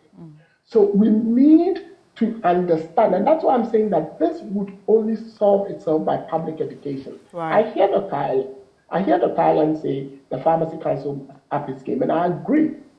But globally, where pharmacy or any profession has become professionally robust, it's been because of the empowerment of the users of the service, which is the patient under these circumstances. And I believe that we should work more down that route than work down the route of the regulator, because the regulator is spread thin anyway, and they do not have enough hands to just supervise rigorously as we would want them to do.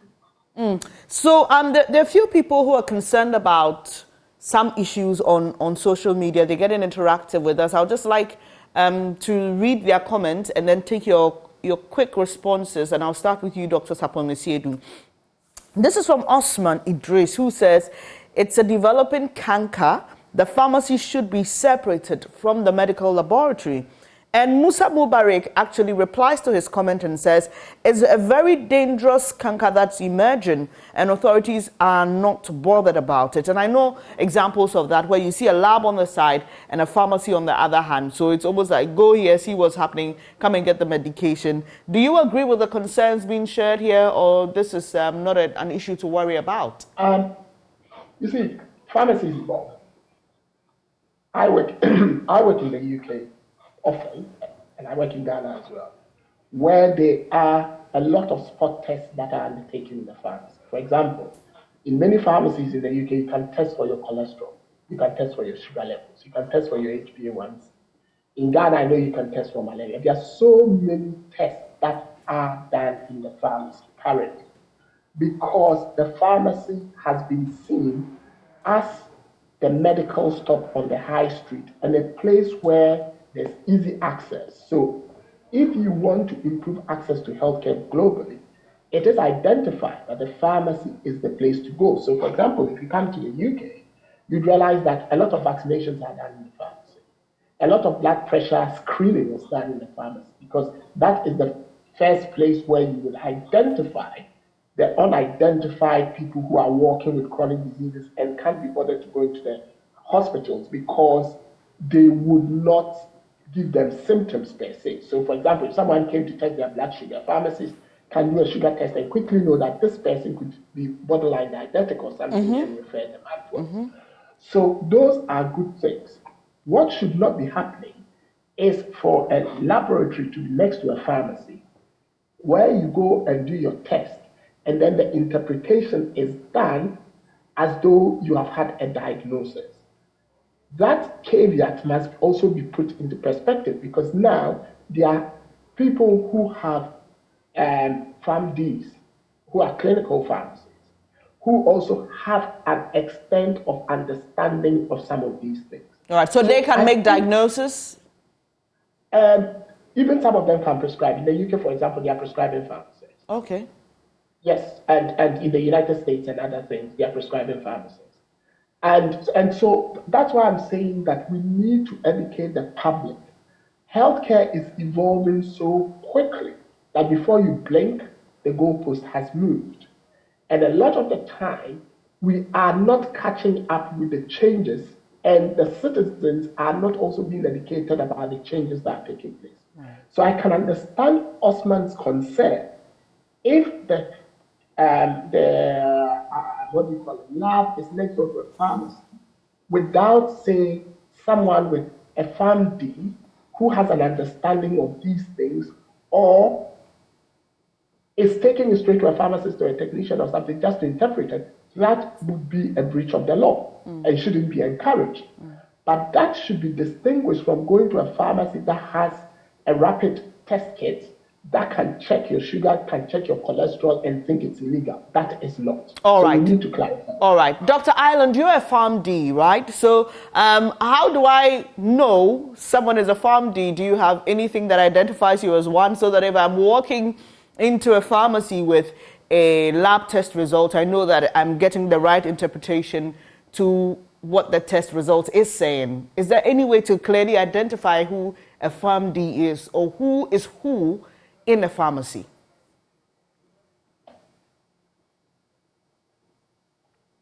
Hello, Dr. Ireland. Hello, Doc? Yes, yes. Can you hear me now? Yes, I can. Thank you. Yes. A simple way is to identify yourself and ask of the person's name. Okay. So, like Dr. Esiedu said, we have that knowledge to be able to, give off that clinical pharmaceutical service.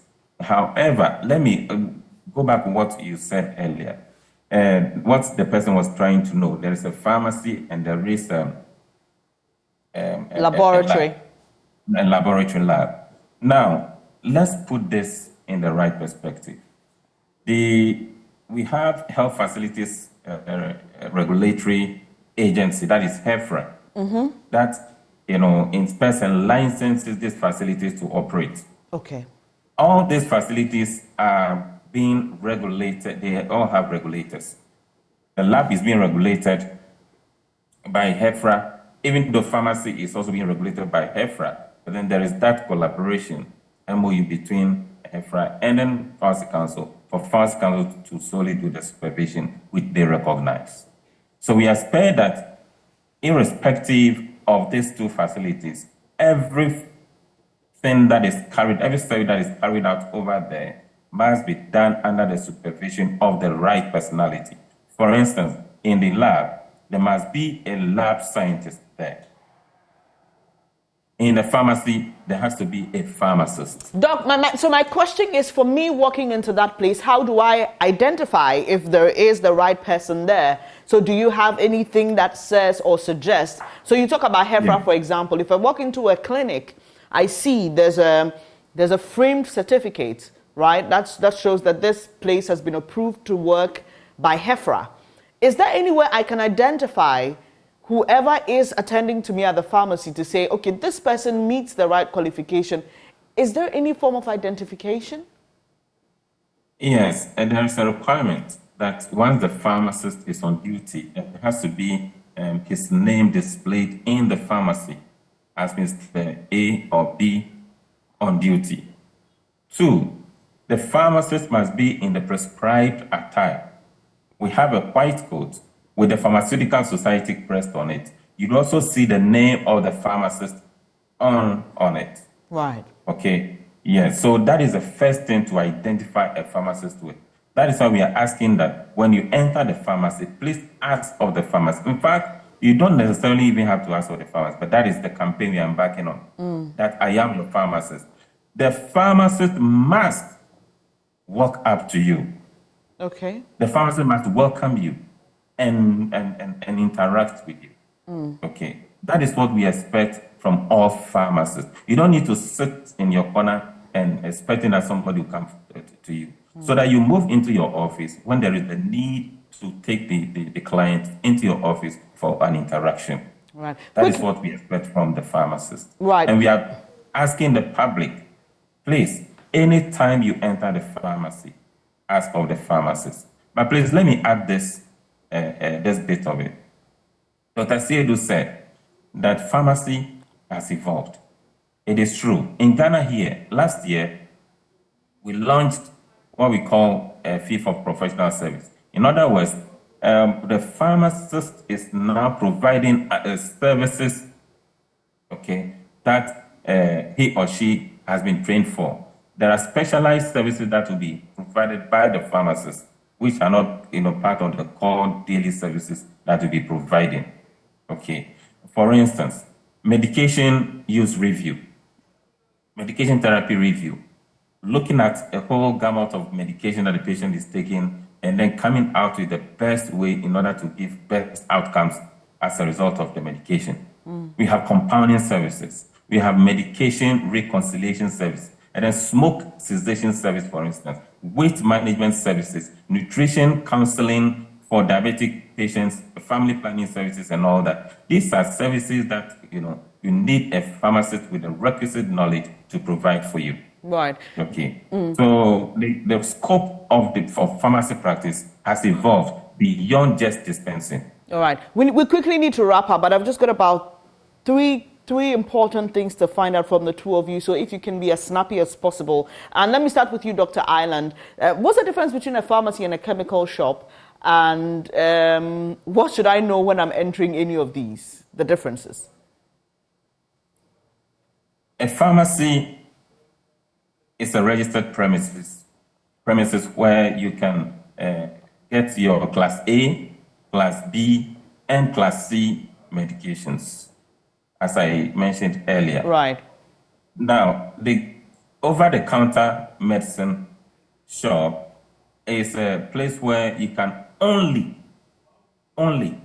get your OTC medicines, over-the-counter medications. But in the pharmacy, you can get all medications. So it means that if I have a prescription, I shouldn't walk into a chemical shop, right? It depends on what is on the prescription. If it is over the medicine, over the counter, over the counter medication, you can get it from an OTC shop. But then, if it's a prescription drug, like my colleague Dr. said, if it's something like amoxicillin and the rest, you walk into a pharmacy for it. Okay.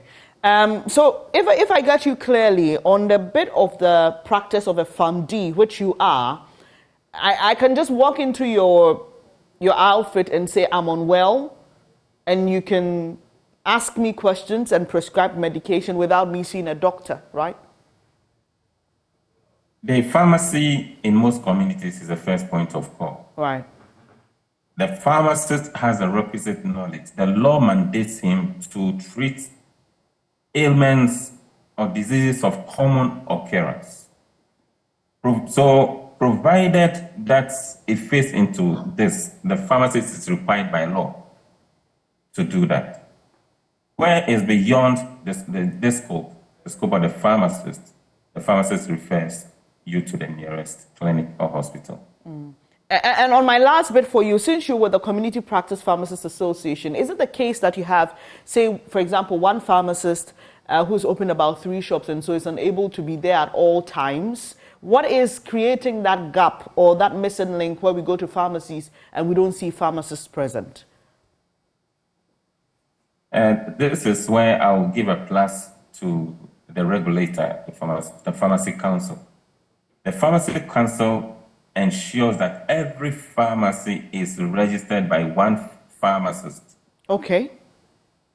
And it is the case that a pharmacy must be superintended by one pharmacist.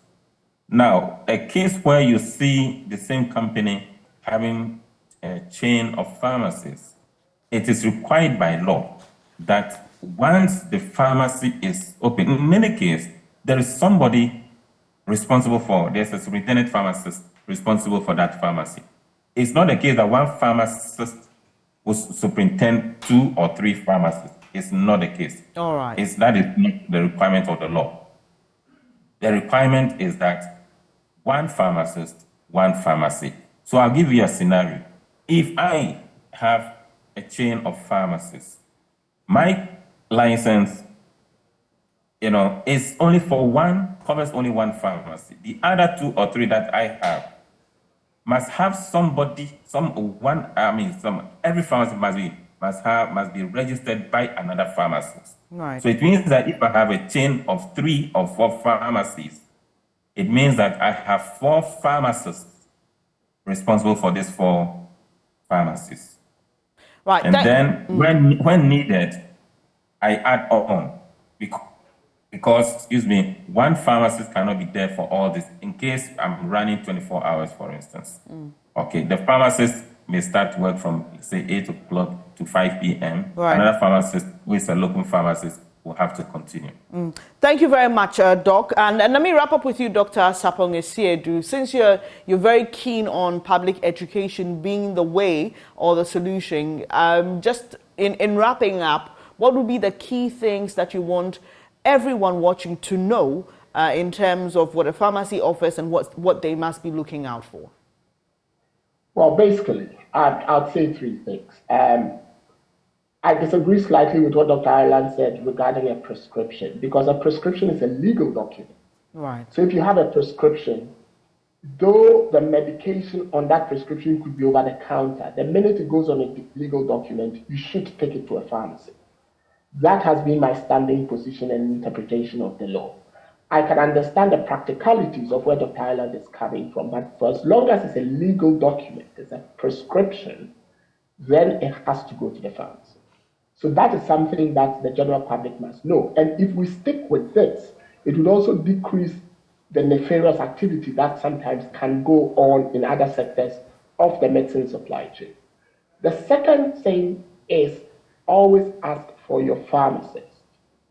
And the third thing is, if the pharmacist is not available, you are better off not using the service.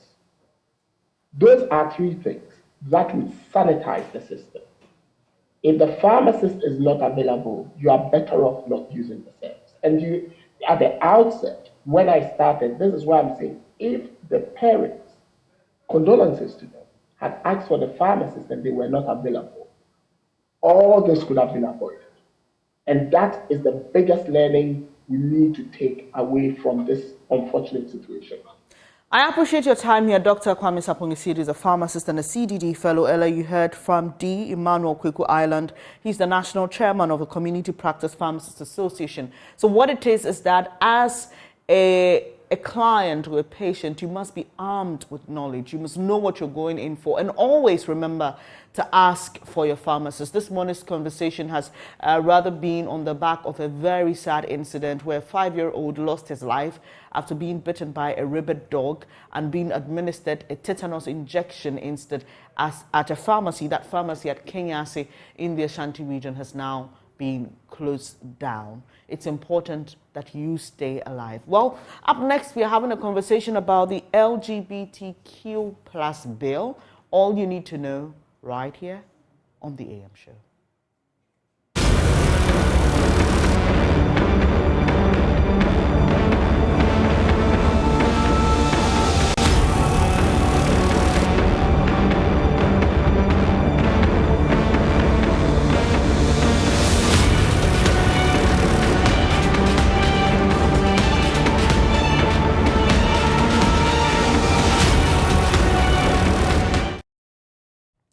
Welcome back on the second leg of our big stories on the AM show. And we're contemplating the LGBTQI plus bill, or the anti-LGBTQI plus bill. Parliament has unanimously adopted the promotion of the Proper Human Sexual Rights and Ghanaian Family Values Bill 2022. The intent to proscribe LGBTQI plus and its related activities. But this comes amidst the pushback from civil society organizations who have raised some human rights concerns. Today, we discuss the arguments for and against and whether the nation is ready for this bill to be passed into law. We ask, what is going to be the social, political, economic cost to the nation? Well, we're joined by our guests this morning. Dr. Appiah Kobbys is a member of the Coalition of Proper Human Sexual Rights. He joins the conversation. We also have a lawyer, Kweku Painto, joining the conversation. Gentlemen, a very good morning to you. I think you may have to unmute because I can't hear either one of you. Good morning, please. Right. A very good morning. Thank you for joining the conversation. I can hear you now, both of you. I'll start with you, Lawyer Paintel. So looking at the processes so far in Parliament, and in the course of this segment, we're going to be bringing you some scoop on what exactly transpired on the floor of Parliament. But what do you make so far of how this bill has progressed in Parliament to this point where it has practically been given the nod? You may have watched the Speaker posing the question some days ago about those members of Parliament who were not for the bill to rise, and no one did. What do you make of the processes so far? I think so far so good, and I'm very happy that no one member of our 275 House Parliament, anyone stood up against the bill. So that talks for unanimity. In other words, there's consensus by Ghanaian society as represented by our members of Parliament in our lawmaking chamber, where all laws in this country are supposed to be made. That speaks for all Ghanaians, and there can be nothing better than that. All right. For you, Dr. Appiah-Kubi, what is your reaction? Yeah, thank you very much, and my greetings to Lawyer Paintel, one of the people that I've been listening to here and there, looking up to him in many areas. Yeah, actually, I was very happy, the fact that everybody agrees. Of course, I'm expecting that I was expecting that people will be talking a little bit about maybe let's do it this way, let's do it that way, and all that. But generally, it went very, very well, and I'm very grateful. Okay, so let's look at the practicality of the situation. We don't have all the details in terms of what the amendments are that have been brought to the bill from its initial form to the form that we find it now. But there was a lot of criticism of this bill, proposed bill on proper human sexual rights and values. I get it twisted all the time, but we all know. And now there is some sort of reviewed form that has breathed some new life into the bill, which makes it acceptable. But when you look at our terrain, there was that Afrobarometer report from some time back that spoke about the level of tolerance of Ghanaians, among other African countries, for LGBTQ, among others. And it was very low. In fact, the level of intolerance was over 90%. Would you say that a bill like this, as far as our Constitution, I believe Section 105, the Criminal Code, Section 104, 105, 106, talk about unnatural carnal knowledge and the rest, and where we're going with this, do you feel it is reflective of Ghana, of what we stand for, of our culture, of our mores? Lawyer Paintel.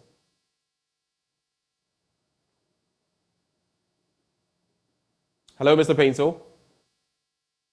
I believe it does, and I'd like to speak to you. Hello? Please go ahead. I couldn't hear you initially. Hello? Lawyer Paintel, please go ahead. Hello? I could not hear you initially. Go ahead now. I can hear you.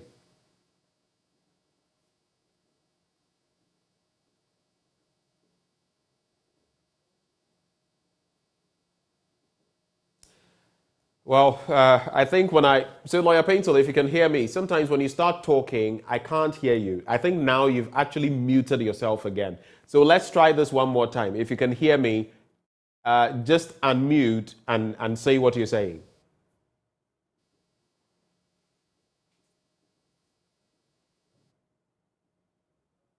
Off. Is it better? Yes, go ahead. Is it better with the video off? Yes, go ahead. All right, let me throw that question to you, Dr. Appiah-Kubi, on the same bit about the processes it has gone through. And is this reflective of Ghanaians and what we stand for?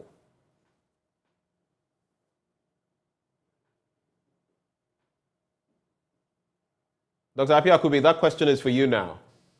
Yes, please. I said actually it is really reflective. The fact that Ghana, we do not want certain things that really will not be good for our culture, and yet to be tolerant enough not to have very draconian one like the one in Uganda, because we Ghanaians are loving and caring people. Because, when they talk about this LGBT thing, normally we think about a man sleeping with a man and a woman sleeping with a woman. But you and I know the LGBTQI, it's not like what I normally say that GPRT or Aggrieved Teachers Association. Every single letter represents a certain group of people. Now, so it's not just male and female gender. The LGBT community believe 100 genders. Some of them are very, very strange. And so when it comes to those homosexuals, so to speak, like a man sleeping with a man, a woman sleeping with women, I've been always saying that these groups have been with us time immemorial. Somehow I make a joke since the day of John the Baptist or since the day of Genesis, they've been with us. Some of them are brothers, some of them are sisters, some of them are parents and all that. And they've never seen it as something that they are very proud of.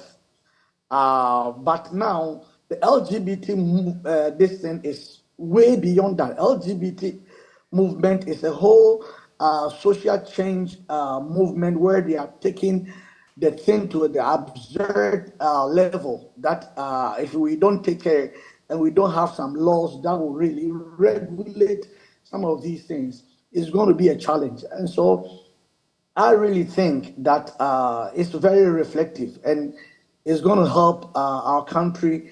Again, as you see the law, it's not like Uganda one where, all these, so to speak, lack of a better word, very strong sentences and all that. But it's just something to see to it that the things that are happening in the US and in the Europe and others won't come to our country. Actually, I wanted to say that the law, by God's grace, I was one of those who wrote the bill or brought the bill.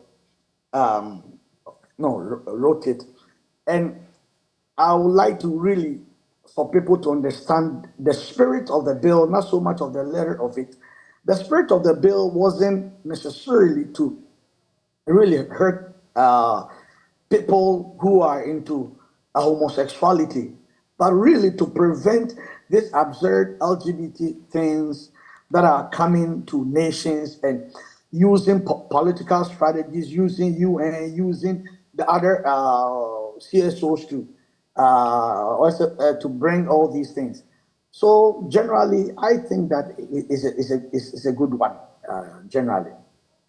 All right. You talk about the fact that these actions are not good for our culture and that the law, or at least the bill, which is being pushed for it to become law, will not be draconian. We don't have the fine print to be able to determine that. But if you say that it's not going to be as I don't want to use the word draconian, but as stringent as what we find in Uganda, what do you mean? Because people say that, listen, there's still jail time to be suffered for people who engage in certain actions that they feel are within their rights. So how do you address the rights perspective, those who clothe this in the bedsheet of human rights, and how far away do you think we are from the Ugandan law on this? Very, very far to me. Very, very, very far. Because for the Ugandan one, so far as I know, there's death sentence. I can't speak for them. Nevertheless, what I believe strongly that when it comes to our laws, is some way somehow is something that I think I'm not saying right. Okay, our laws is some way somehow, as I said, it's very much to protect those strange cisgender and non-binary and pansexual. A pansexual is somebody who sleeps with both animate and inanimate objects. Now, we don't talk about bestiality. The LGBT people say there's no bestiality, but they have a term for what they are doing. And so it is actually something that we want to prevent. But must also remember that the law is not there to, for example, somebody, we were in Cape Coast University last week doing a seminar, and one professor, a very good friend of mine, came to me and said, "Yeah, the bill you guys have done well. So my fear is that it's going to give advantage for people to be accusing people wrongly, beating them and stuff." I said, "Bro, it's exactly actually the opposite. If you read the bill will tell you that anyone who take the law into his or her own hands and try to hurt somebody, that person, the law is also going to deal with him or her." In fact, here in Ghana now, people will see somebody and they make, "Hey, and they make all those fun, or just try to bring the person, stereotyping people and stuff. The bill is actually frowned upon some of these things. So it's quite different from that. Remember, this is done very much in the context of Ghanaian culture, and Ghanaian culture is a culture of tolerance. Tolerance doesn't mean that we should open up for people to do whatever that they want. All right. Thank you for those initial thoughts, Dr. Happy Akobi. Let me come to lawyer Kweku Paintel. I hope we can have a fluid conversation now. Over to you on the same question I posed earlier. Afro-barometer 10. I think we need to draw a distinction between a sense of disapproval and a reaction consequent upon that disapproval. In other words, I've no doubt that in Ghana, when you possibly assemble 10 people, 7 or 8 will show their strong disapproval of these gay and related rights. But there are no statistics that matches that sense of disapproval, in the sense of attacking that community. We grew up in communities, we knew boys who were Kobbys and so forth and so on. I'm not too sure that anybody's got the facts that shows that any number of those people were attacked in any particular manner. In other words, the statistics for disapproval is itself not evidence of the way they are treated in terms of attacks and so forth and so on. And so I don't know the indices that the Afro-barometer people took into consideration in bringing out those statistics. So that's the very first point. And it reinforces what Dr. has said, that in spite of our disapproval of this behavior, we have been very tolerant of such people. Indeed, and in fact, most of us believe that they need more help than possibly the law even affords them. Having said that, that's the first point. This argument about how they are treated in different countries and so forth and so on, with respect for me, is not the real issue. The real issue divides into whether we accept this behavior as a behavior that ought to be tolerated in a society or not. Because what I realize is that the whole argument is becoming, we're all rationalizing. Because see, once you divide the argument into two, those who support and those who are against, then everybody fetches all kinds of arguments and support and statistics and so forth and so on. So it blurs the picture. First, I'd like to make the point that way back from 1961, we had laws against what they called unnatural carnal knowledge. Right. That was it. We had laws against bestiality. But with so from 1960. Yes, with growing, of the population, with modernization and so forth and so on, the colors have been blurred. Indeed, even our Marriages Act does not even define who the persons to the marriage are going to be. We are all assumed that they were a man and a woman. And what has happened was that anything could go through. I remember many years ago, possibly about 20 years ago, there's a white man who came into the country, sodomized a lot of young boys, and when he was arrested, it appeared that there was no law to deal with his situation because the definition of sex was always between man and woman. And it became clear that in dealing with that situation, we did not even have the law. I happened to be the lawyer of this white man. And I saw that loophole. So what is happening is that we say that. So you represented, just to clarify, you represented this person. Did he scrape through? Did he get to go scot-free? I represented a man, but to cut a long story short, before the trial was over, he ran out of the jurisdiction. So that is what maybe your listeners need to know. But we say that fundamental problems require fundamental solutions.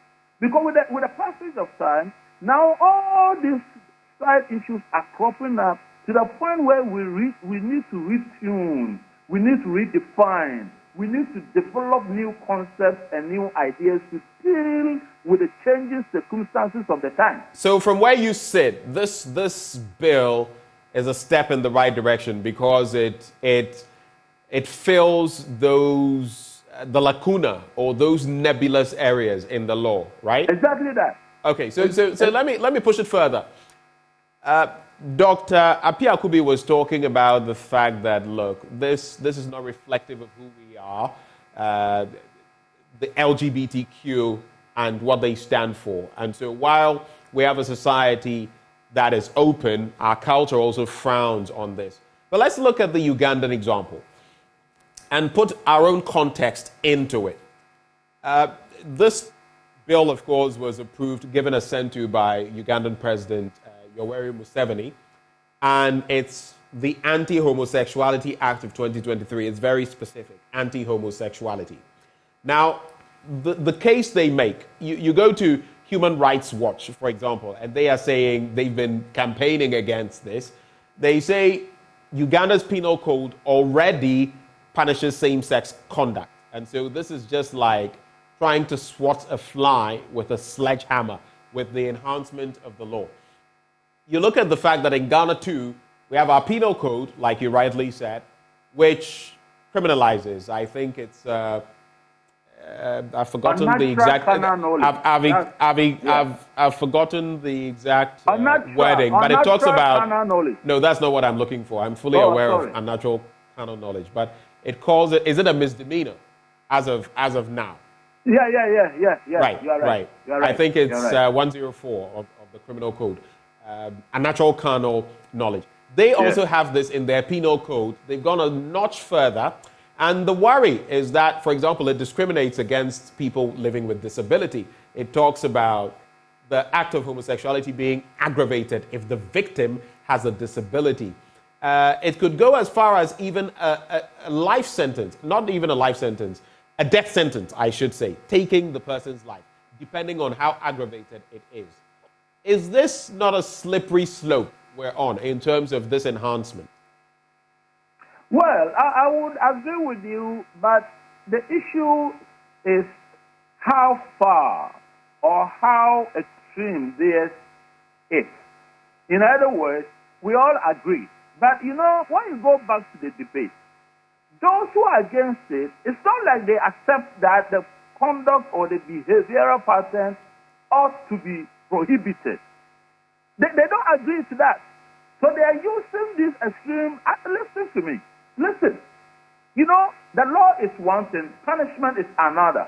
In other words, when we are dealing with issues of punishment, we can always tweak the law to make it milder, to modify, and so forth and so on. But I don't want us to lose the argument, which is the point at which each person stands. In other words, do we agree as a country that it's about time that we dealt with this growing pattern of behavior in our society so as to eliminate it if it is possible? If it's not possible, so that we can control it to the extent that it does not create the havoc and the issues that we are already seeing. For me, that is the issue. As to how to punish people with the various aspects, we can come together. But now we are setting something in motion. And please, let no one believe, no one think, let no one, have any feeling that any law in this world is perfect. And that's why we've got a parliament that, with the passage of time, decides to relook at laws and so forth and so on. But the real issue, which I don't want us to lose sight of, you see, because let me show you, in the societies who have adopted these things, for instance, our criminal code deals with bestiality. Our criminal code deals with what we call sex within degrees of consanguinity. In other words, there are certain people that you cannot even marry as a matter of law. Now we have societies where now it's possible to have an affair with your own sister and have a child, and it's not an issue. You know, so it's a graduation. Once you accept the logic in the way they do their things, then things begin to go and don't get a point where you do not know how far you have gone.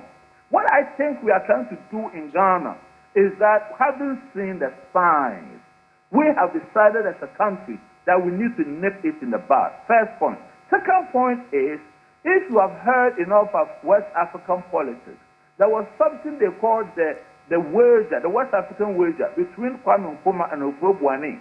That was about political development. Nkrumah was a socialist. Buhari was a capitalist. And the wager, the West African wager, was a bet between them that give ourselves time, 15 years, and let us see which country has developed. All I'm doing is that we are throwing a bet to the Western world who are promoting all of this. They should allow us. We've got our law in place.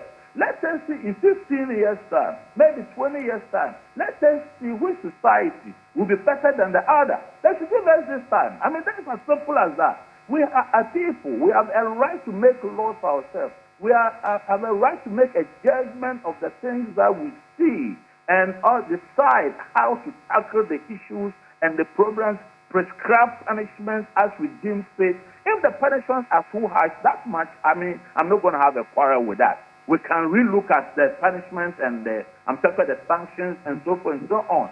But the object, the real object, which I like to emphasize, is the fact that we owe it as a duty. Everything that we are doing is to stem the tide of this growing phenomenon. That is about all. How we go about it, we can always agree. If the law is too harsh or too stringent, come on, we can. If it is 5 years, we can now make it 3 years. If it's 3 years, we can now make it 1 year. But the issue is that those who are against the bill, they don't accept that we need to control that conduct or that behavior or what we think is absurd, what they are doing. That is about all. So all of these other arguments, I think with due respect, it's just diversionary. That's my view of the matter. So in terms of protecting those who may, in one way or another, fall foul of the law, you are saying that basically there should be some measure to the extent the law will go in any punitive measures. We've not had the opportunity of seeing what the amendments have been to the bill, but it appears to have received the approval of even those who were against it in Parliament at the start. If you were to get to see it, and by which time probably it would be the law anyway, what would your recommendations be as of now in terms of what we had seen before in the initial bill or in the initial, that went back to Parliament for alteration? What would be your thinking on what we had seen before? You know, once Parliament has made a law and subject to presidential assent, which is yet to come, once it comes out, it represents our collective wish or wishes.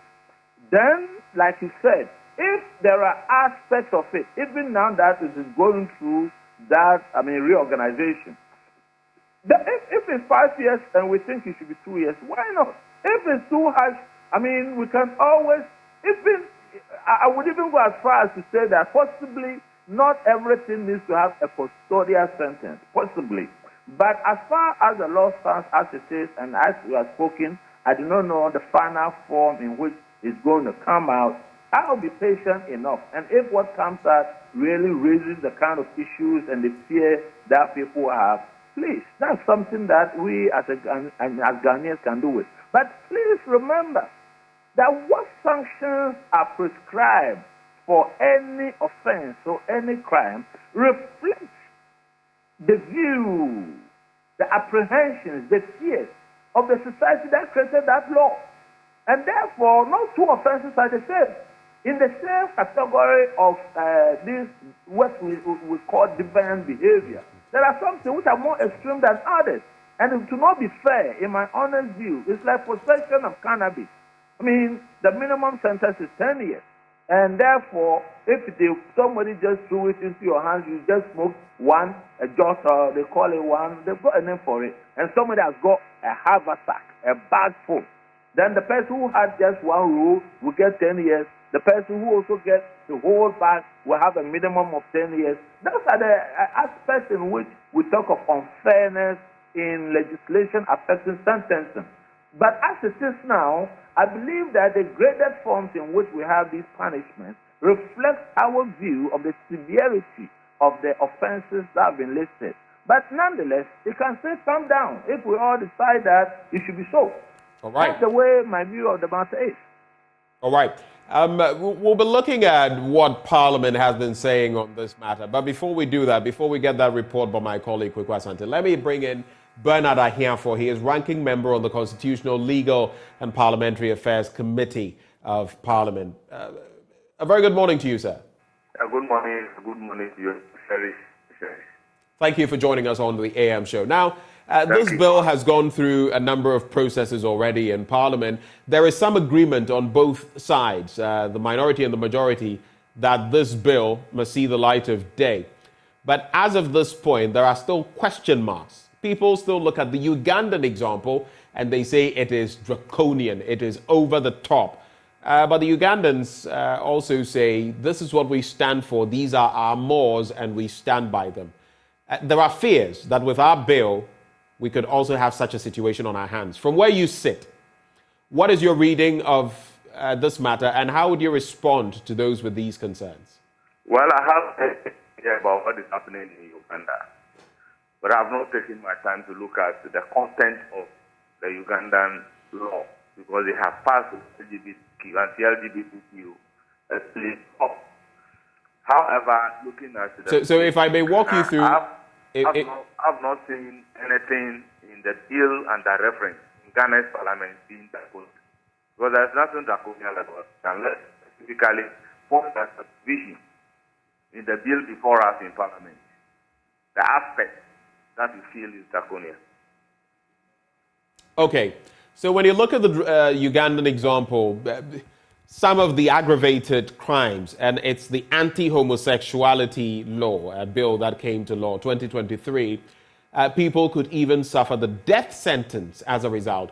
For those who may be victims, who are people with disability, this could, the penalty for that is really steep. And according to what Human Rights Watch, for example, says, that would diminish the sexual rights of those people with disabilities. And there's a plethora of punitive measures for those in the LGBTQI plus community. Can you say for a fact, like Dr. Apiakubi has been suggesting, one of those who actually drafted part of what we see in the bill, that it will protect these people rather than expose them to public ridicule and maybe even mob justice? Well, they are comparing apple and orange. How so? The anti-LGBTQ bill in Parliament right now. And tell me that tell me provision in that particular bill that suggests that people with that kind of disability law. I think you missed my point. You missed my point. I am not saying that our bill, Mr. Ahiafo, I'm not saying that our bill says that. I am only drawing a distinction or that this is what they have. Are we saying that we don't have similar things in our bill that could maybe put people at risk? That's what I'm saying. Who are doing the comparison and point at in the bill and the reference Parliament. Mr. Ahiafo, unfortunately, a lot of what you're saying, we are not getting well. If you could maybe move a little, the connection seems to be very poor. I'd really appreciate it if you could just move a little, maybe so that the network connection would be better. Yeah. The point that I'm making. So please go back a bit because we lost a lot of what you said. We are making reference to a similar bill passed in Israel. However, by the content of the Uganda bill, you're stating this morning that it has an element of death penalty. And people with that kind of disability are also being subjected to punishment. Such a thing is never in the bill and the reference in Ghana's parliament. There is no element of death penalty. even try to equate the sanction to existing law. And that is Section 104 of the Criminal and Other Offences Act, reducing the punishment from a minimum of 5 and maximum of 10 to a minimum of 3 and a maximum of 5. That is the only sanction prescribed by this particular law. That is not even a life imprisonment, let alone talking about a death penalty. Now, it is also an offense for you to attack anybody that you perceive to be LGBTQ. There is a clear provision in the bill before Parliament currently protecting people who are perceived to be LGBTQ. So our law might be quite different from what is happening in Uganda. So the fact that based on the elements of death penalty and sanction to people with disability, making the Uganda and the LGBTQ bill that they have passed into law a draconian, does not mean that the bill currently in Ghana's parliament is also a draconian.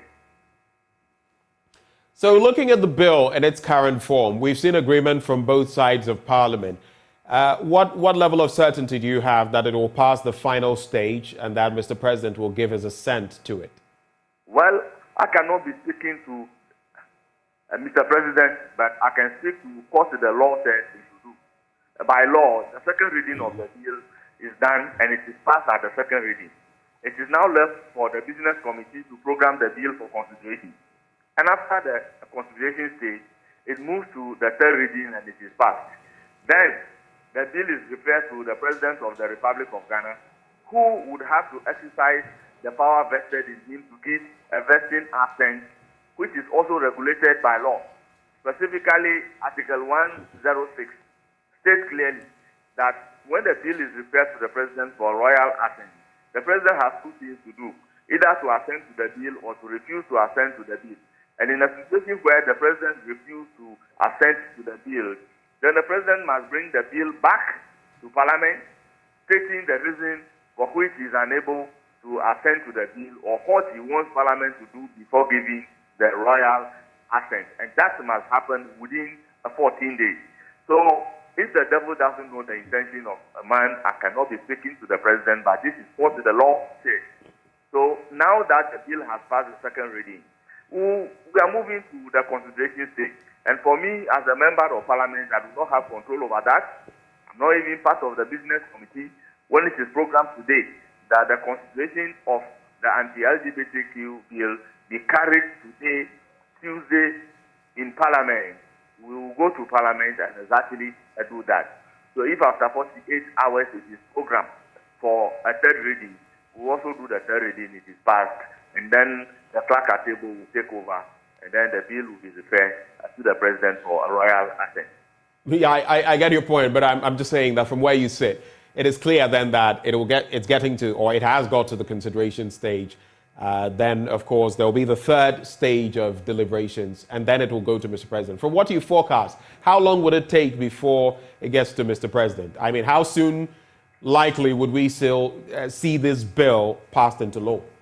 Well, I am a ranking member for Constitutional, Legal and Parliamentary Affairs. I can speak specifically to what happened to the committee. But now that the bill is in the domain of the entire Parliament, and I'm not in a position to program the bill, it's going to be very difficult for me to be given a timeline within which this particular bill will be passed into law. I just want to ask you... If I go to Parliament, whatever is on the business statement, the order paper, that is what I will do as a member of Parliament, because I'm not in a position to say that we are going to Parliament today, this should be the agenda. Point made. I just want you to, before maybe your parting shots, since you'll be with us on this conversation to the end. This bill, the proper human rights and Ghanaian sexual values bill, that is how you've couched it.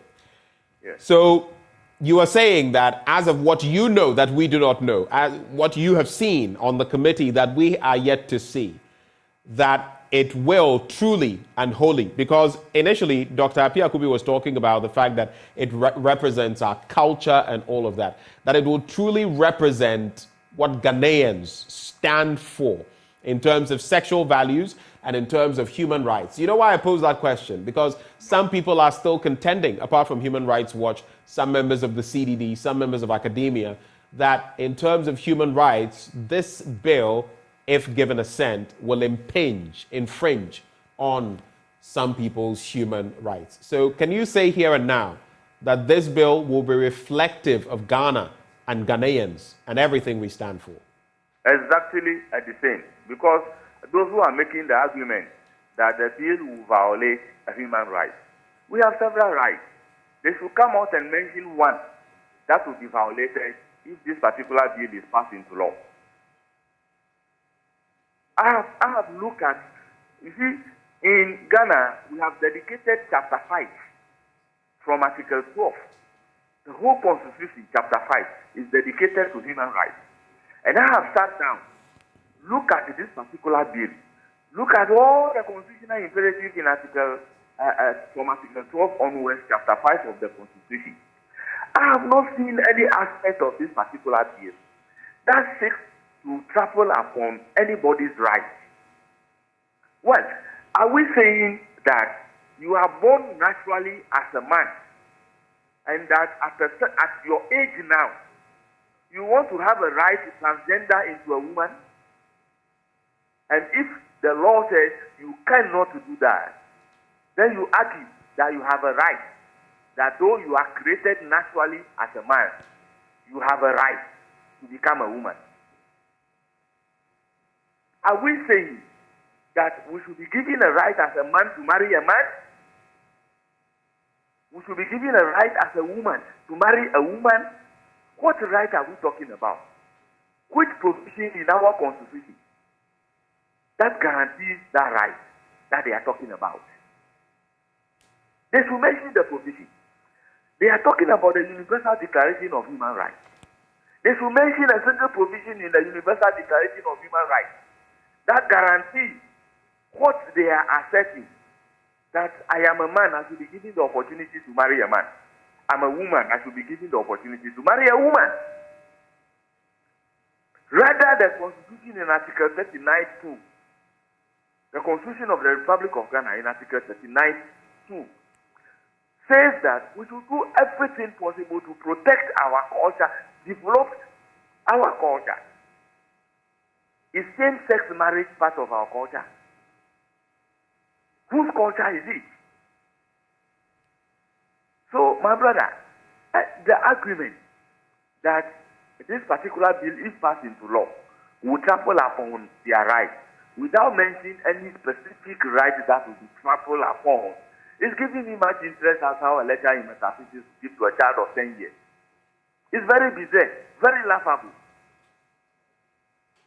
I have a right to life. Which part of the bill is trampling upon my right to life? I have a right to move about. I have a right to work. Is a bill preventing anybody from working? They have forgotten the fact that all those rights that are guaranteed by the Constitution is subject to the right of others in a society. There is no absolute right. Do I have a right to become an armed robber? And when there is a law saying that you cannot be an armed robber, then I will say the law trample upon my right to become an armed robber. Do I have a right to become a murderer? Do I have a right to become a thief? So I believe the point there is a law that makes these activities, same-sex marriage, a man transgendering into a woman, and a whole lot of things. Since there is a law that makes it a crime, the tenet of our Constitution says that nothing is a crime. If at the time it is done, there is no law that makes it a crime.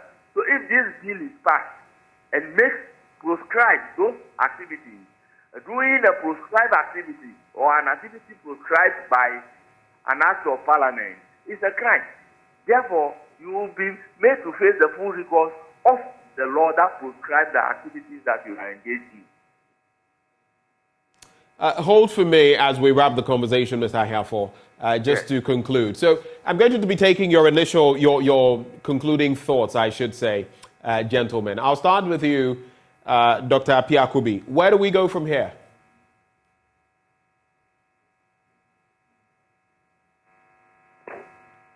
Where do we go from here? What are your expectations moving forward, Dr. Apiakubi? We are just hoping that after everything is done in Parliament, again, Honorable Benahia, we are very grateful for you and your team. We are hoping that the President will actually sign the bill so that it can become law. I would like to say that, again, want to emphasize that when it comes to this LGBT thing, it's not just even a man sleeping with a man and a man marrying another man, a woman marrying another man. It's way, way beyond that. Just in 2016, 2019, twice a guy called Asla Brinson, whose real name actually is Adam Graham, raped some women and went to a court. And when he was there in Scotland, he just said that he's a woman. Right away changed to be a woman and went to women's prison. We've seen how many men who have now gone to a women's prison and be sleeping with them, impregnating even some of them. So transgenderism is becoming very, very powerful and strong. In the US right now, my 13-year-old daughter will go to buy an alcohol, and they will say that he's a minor, so they shouldn't give it to her. But if she goes, that they should cut her breast off, give her puberty blockers, she won't even need approval from me, the parent. And some of these things, we've seen it afar coming. And so we want to prevent it before it becomes a bone of contention in our country. And so from now, we just really hoping that things will move fast. The bill will be done to come to law. I'm grateful that though the law, our bill has really delayed, I'm very, very grateful that Ugandan one was passed before ours. Because I remember when CNN came to Ghana, I was one of those they were trying to interview and kept on pushing that our law is going to be, they were saying all sorts of things. Now that Ugandan one came, they're pretty much silent about ours because they realize that Ghanaians are much, much more tolerant in so many things than what they think. That we are very peaceful people. And as I always say that these people, they've been with us and they've never liked it. And we're talking about even culture. This has been European culture for many, many, many, many years. It is not just recently. It's their culture. In fact, history tells us about people like Emperor Nero and Domitian and them marrying, castrating their housemates and putting women dressed on them and marrying them. Seeing the Nero getting married as a man, marrying another man. It's a historical fact. So it has been their culture.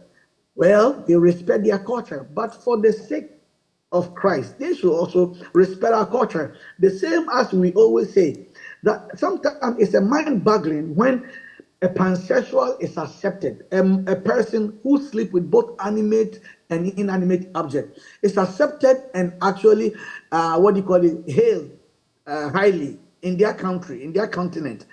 And a polygamist can't be, where a Ghanaian in Canada was arrested because they were using bigamy law against him. How can they have this kind of mindset? Sometimes we think that the Western world, they think that because our hands are in their mouth, they can do whatever they want to do, and we have to accept it. For now, we are grateful for our parliament to say, no, enough is enough of using money and using other things to just take us to ransom. Now, we are really standing what we believe, and we know very well that this law, as Mr. Pintos was saying something, I was very grateful, that, if you think that the punishment is too harsh, let's judge about it. But you cannot join the train of Arakotoan Paus and the Chimenus that, no, let's throw the thing away totally. No, we can't do like that. We have to stand. There's a saying in our Kan language, So that is what we are actually doing. All right, so you're taking it out from the roots, extracting it. For you, Lawyer Kweku Painter, what would be your concluding thoughts on this bill? It's now got to the consideration stage, and then there'll be the third stage, the third reading, from which point it will head to, if all the approvals are given, it will head to the office of Mr. President, and he would have to give his assent unless he is of a contrary opinion, in which case he would have to state what he is against, and then it would come back to Parliament. But without that, he would have to give his assent. And if he does not, there are other options that Parliament can trigger. What would be your expectation in the coming weeks on this bill? Because of the political moves of the country against next year elections, the president dares not. He can't do anything but grant access, because it would be politically suicidal for the president to refuse to grant access to the law. The president is not running again. He's not going for another term. He has his party. He has his party. It's not about himself. It's about his party. It's about breaking the aids and breaking all the bricks. So that's the political consideration. I said he dares not. You mark me. Just mark me. Because, people have watched the mood of the president over the period, and it appears that somehow he sympathizes, but he's caught in a political, whirlwind, where he has to get along. So we live to see. That's the first point that I'd like to make. Second point I'd like to make is that, however and whichever way and form the law comes out, it will certainly have its final day in the Supreme Court, and mark me down on that one. The third point is about what the doctor said about, because the Western world thinks we have our hands in their mouth. It's not they think. It is really true. Well, back in 1990, I did a dissertation for a master's program, and the title of the dissertation was Political Conditionality in Economic Assistance to Africa. And the project work ended up by drawing a kind of relationship, a strong one, between the kind of aid that they give to Africa or African countries from the time of independence up to the 80s and 90s, and it became clear that all these economic conditionalities, all the conditions have been contingent upon our request for assistance. And it started in the 60s from macroeconomics to microeconomics to when we had entered, remember around Rolling Stone, we had a structure adjustment program, the PAMS card, and all of those things. Why would a revolutionary go to the World Bank and IMF for assistance? It's all about assistance. And once you come for their funds, they tell you what to do. I mean, there's no doubt about it. Then in the 80s, late 80s into the 90s, it became political. They were now asking African countries to, liberalize their politics, to enable all kinds of freedoms and whatever. Of course, we're all beneficiaries of it. But underlining and underneath everything happening on the surface is the pulling of strings, what we call conditionalities. Then I remember that when I did the work, my conclusion, I posed a question. And I'm going to use that to provide an article one of these days. I asked, so where do we go from here? Kobbys Africa. Are we not going to move to social conditionalities? Because they capture the economic, they capture the political. And now I pose the question. And I'm not surprised in the least that now they move to the social, that now want to regulate how we must live as a people with our own laws. And are you surprised that the Middle East and other countries which are not dependent on them, nobody cares what they do there? Right. Khashoggi, call all of them. And so that's what is happening. We are dependent on them, so much dependent on them. And it's about our political ideology. Are you surprised that just before, President Trump became his office, there was a massive push by all these Western countries to push Africans to introduce gay and all of these things. And then when President Trump came, because everybody knew President Trump stand, then they all retreated. But now that the White House has been taken over by the Democrats, where a Secretary of State is a gay, their transport minister, I think, he himself is a gay with a gay husband, a man with a gay husband. On the day he was sworn in, was CNN with his husband, male husband. If you pick CNN, half of their people, I'm not certain, it's not about half. At least I know some of their popular presenters, they are gays. Quest is a gay. I saw it. The guy who just left is a gay. So don't be surprised about some of these things and why they are pushing. And they are threatening us with sanctions. So the issue lies with us. As long as this IMF thing that Ghana went for, I don't know the fine details, but I will not be surprised if there are things which are unwritten that requires that we dare not do the kind of things that we think we can do. That is really the real issue, the real deal. And so the third point is we must brace ourselves for what these people are doing. I'm talking about the West, I'm talking about America. Okay. The hypocritical position that they take on this matter. Of course, we also saw American Vice President Kamala Harris when she was in the country, and you know the rhetoric.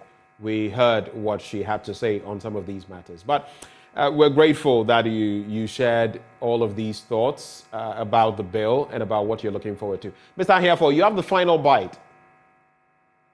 With all due respect, fellow Ghanaians, danger begets man. It is a crowd that will summon for relief. Right. My brothers and sisters, law is supposed to be in aid of development.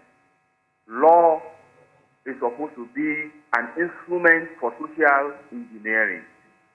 Law is supposed to be used to prescribe activities that will not bring development, progress to any country.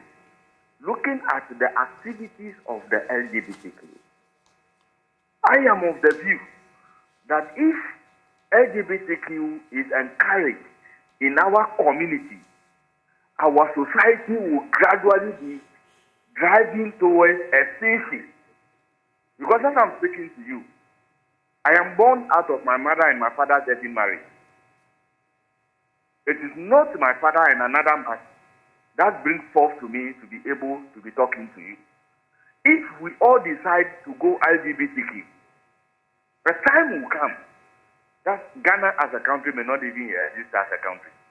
So if some countries are practicing LGBTQ and they are gradually delving into extinction, that doesn't mean that what they are doing is good. Some of the countries have realized it. That is why if you go to Spain today, they have appointed a minister responsible for sex. What is the reason? What's the rationale behind? I think the way to go as a country is as a matter of urgency, pass the anti-LGBTQ Act because it is not in line with our culture. All right. Ghana is a sovereign country. As indicated by one of the speakers, in their country, they can prosecute for bigamy because you are attempting to be polygamous. But Ghana as a country, a polygamy traditionally and according to Islamic religion is allowed. But they don't cherish it. That is their culture. And we respect them for their culture. Why can't they, for one, respect us for our culture? Right. I happen to be in the European Parliament in Brussels.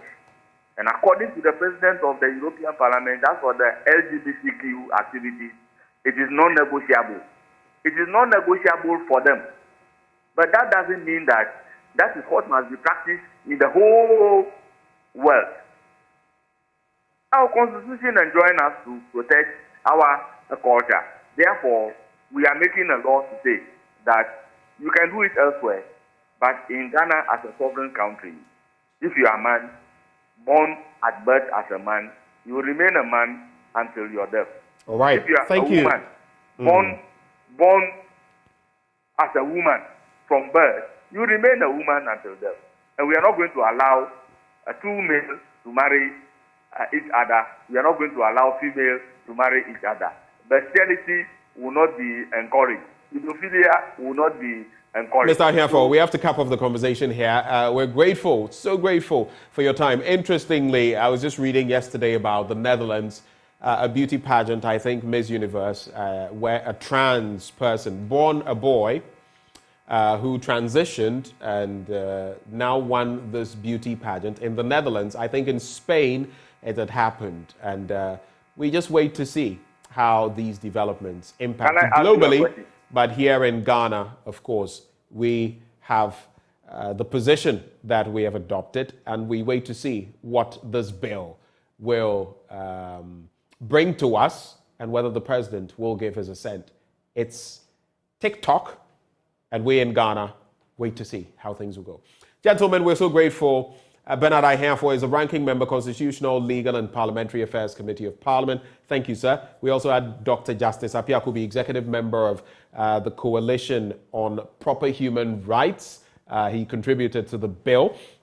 And we also have Kweku Painsil, a lawyer. All these gentlemen joined us for this conversation. I'm going to be taking a breather, and when we return, we'll get interactive with you on this all-important matter as far as the anti-LGBTQI plus bill is concerned. We'll also be talking about that wrong administration of medicine in Kenyasi in the Ashanti region. In fact, we posed a question on Facebook, on Joy News on Facebook, I should say.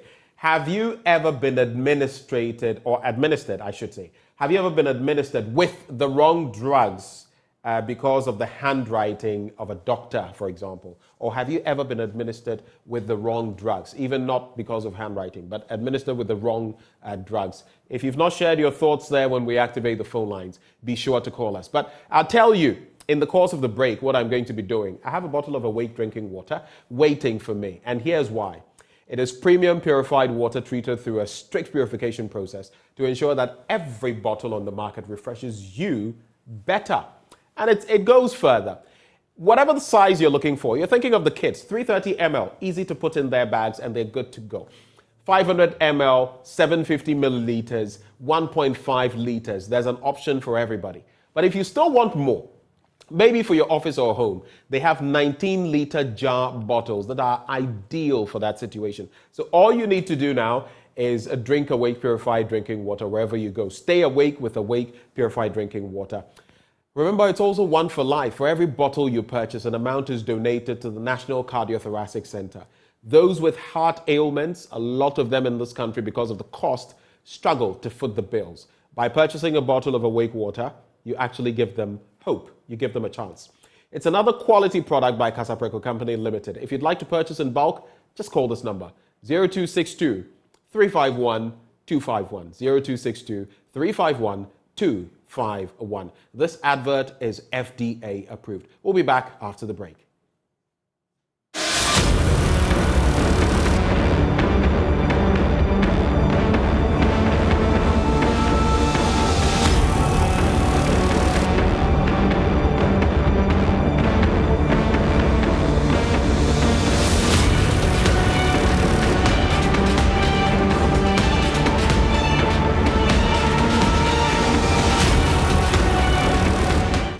Voila, here we are. Welcome back on the AM show. And of course, you see some blue coffee mix. I was reading about some Blue Mountain Jamaican coffee yesterday. I don't know whether that's what we're reflecting, because coffee and blue here, but Atiwe Niswana. Do you drink coffee? Occasionally. Okay, I don't do coffee at all. Reverse effect.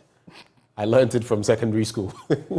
Anyway, welcome back, Bernice. Thank you. Insightful conversation on that Kenyasi incident situation. Yeah, it's and really sad. One. Yeah. While you were having the conversation and we were out there, the director and others, we're talking about this negligence in that space as well and what it can really mean. Sometimes it's in the hospitals, at other times it's like you said. And we were reflecting on that example you shared about going. You're being told, so if you are not observant, you don't have malaria, and the parasites will increase in you. And it was just because that had been a faulty kit or something. It was a faulty kit, and her interpretation rather was wrong. She misinterpreted the results. And It happens, look. So, and I think that what Dr. Sapong Essiedu said, which many people may have a challenge with, is for me actually a very salient point about you as the patient knowing some of these things. Yeah. And being vigilant, yes. looking out. Sometimes don't just, yes. you see what we posted on Facebook, that sometimes you see the prescription, it's a whole lot of scrolling, medical scrolling. Yeah. We assume that the people at the pharmacy will understand. But what if they also get it wrong? Exactly. If they do, we sometimes, look, even antibiotics, the kinds of antibiotics we take, some of them are so harsh, the effect on the body. If you take the wrong one, the consequences could be dire. Yes. And if you complete a course and it's the wrong antibiotic you are taking, imagine what you're doing to yourself. And it could be fatal. So I think that we should all take an interest in our health. And this is not to say that the other points are not as important. But, I mean, what can you do? What is within your strength and capacity is to furnish yourself with enough detail. So you go to the hospital, the doctor prescribes. Can you ask the doctor, please, what is this exactly? Can you please? Because you should. And don't allow anybody bully you. And if the pharmacist, for example, maybe you're supposed to take one a day, and if the person writes 3 a day or something, that could be a drug overdose. You should ask questions, exactly. So let's be curious. Let's try to. I mean, and I said another example of a situation in the hospital where a woman takes her baby for weighing, and the nurse says, "Oh, he won't take any jabs today," and the woman says, "No, he needs to take." And the nurse says, "No, he's not taking jabs," and she was like, "Okay." She opens the booklet, which is the vaccination. And the dates booklet. show that at this date, he has to take some shots. So if that mother had walked away, only God knows what the repercussions could have been. So yes, to a large extent, while we rely on the regulators to ensure that the right things are being done, be concerned, be inquisitive. It starts with questions. Us.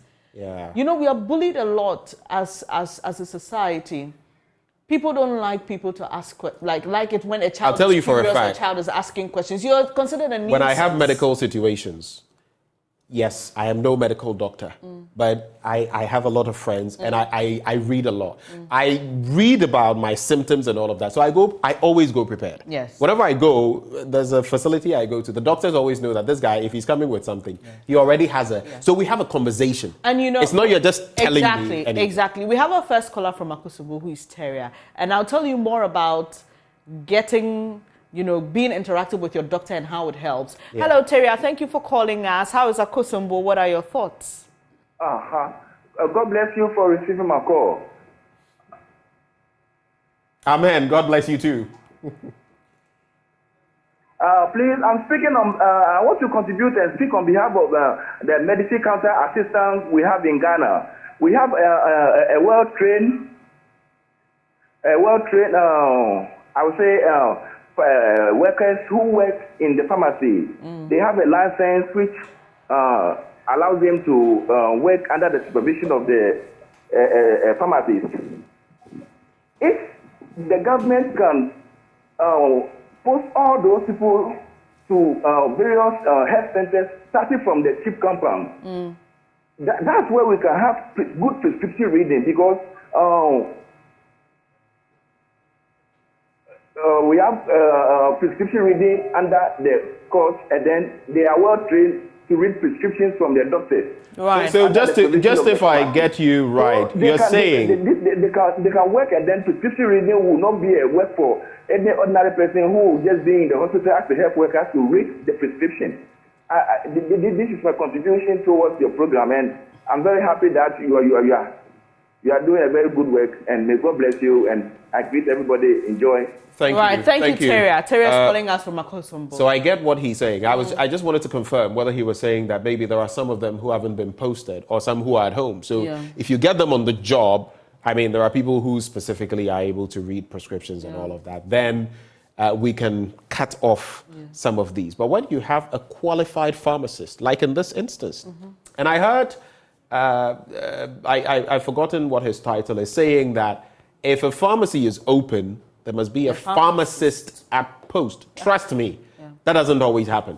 I've been to big pharmaceutical outlets. And you've asked it's not a pharmacist there. And if you inquire, they will tell you, oh, the pharmacist is not there at the time. Adwa is joining us from Cape Coast. Hello, Adwa. Let's hear you, please. Good morning. I have a similar experience. Right. Hello. Hello, Adwa. We can hear you. Please go ahead. Yes, I said I have an experience. Okay. Back then in 2010, I went to Cape Coast District Hospital.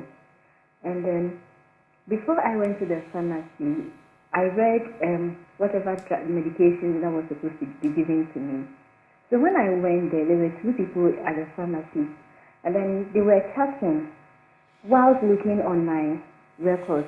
But then I realized the one looking on my records was focusing on the previous one. Yes, so when he gave the drugs to me, I looked at the drugs and then told him that he has administered a different drug to me. Right. Yes, because I read this and so I knew what drugs were supposed to be given to me. And then the same drugs were the previous records, that was the drug that was given to me.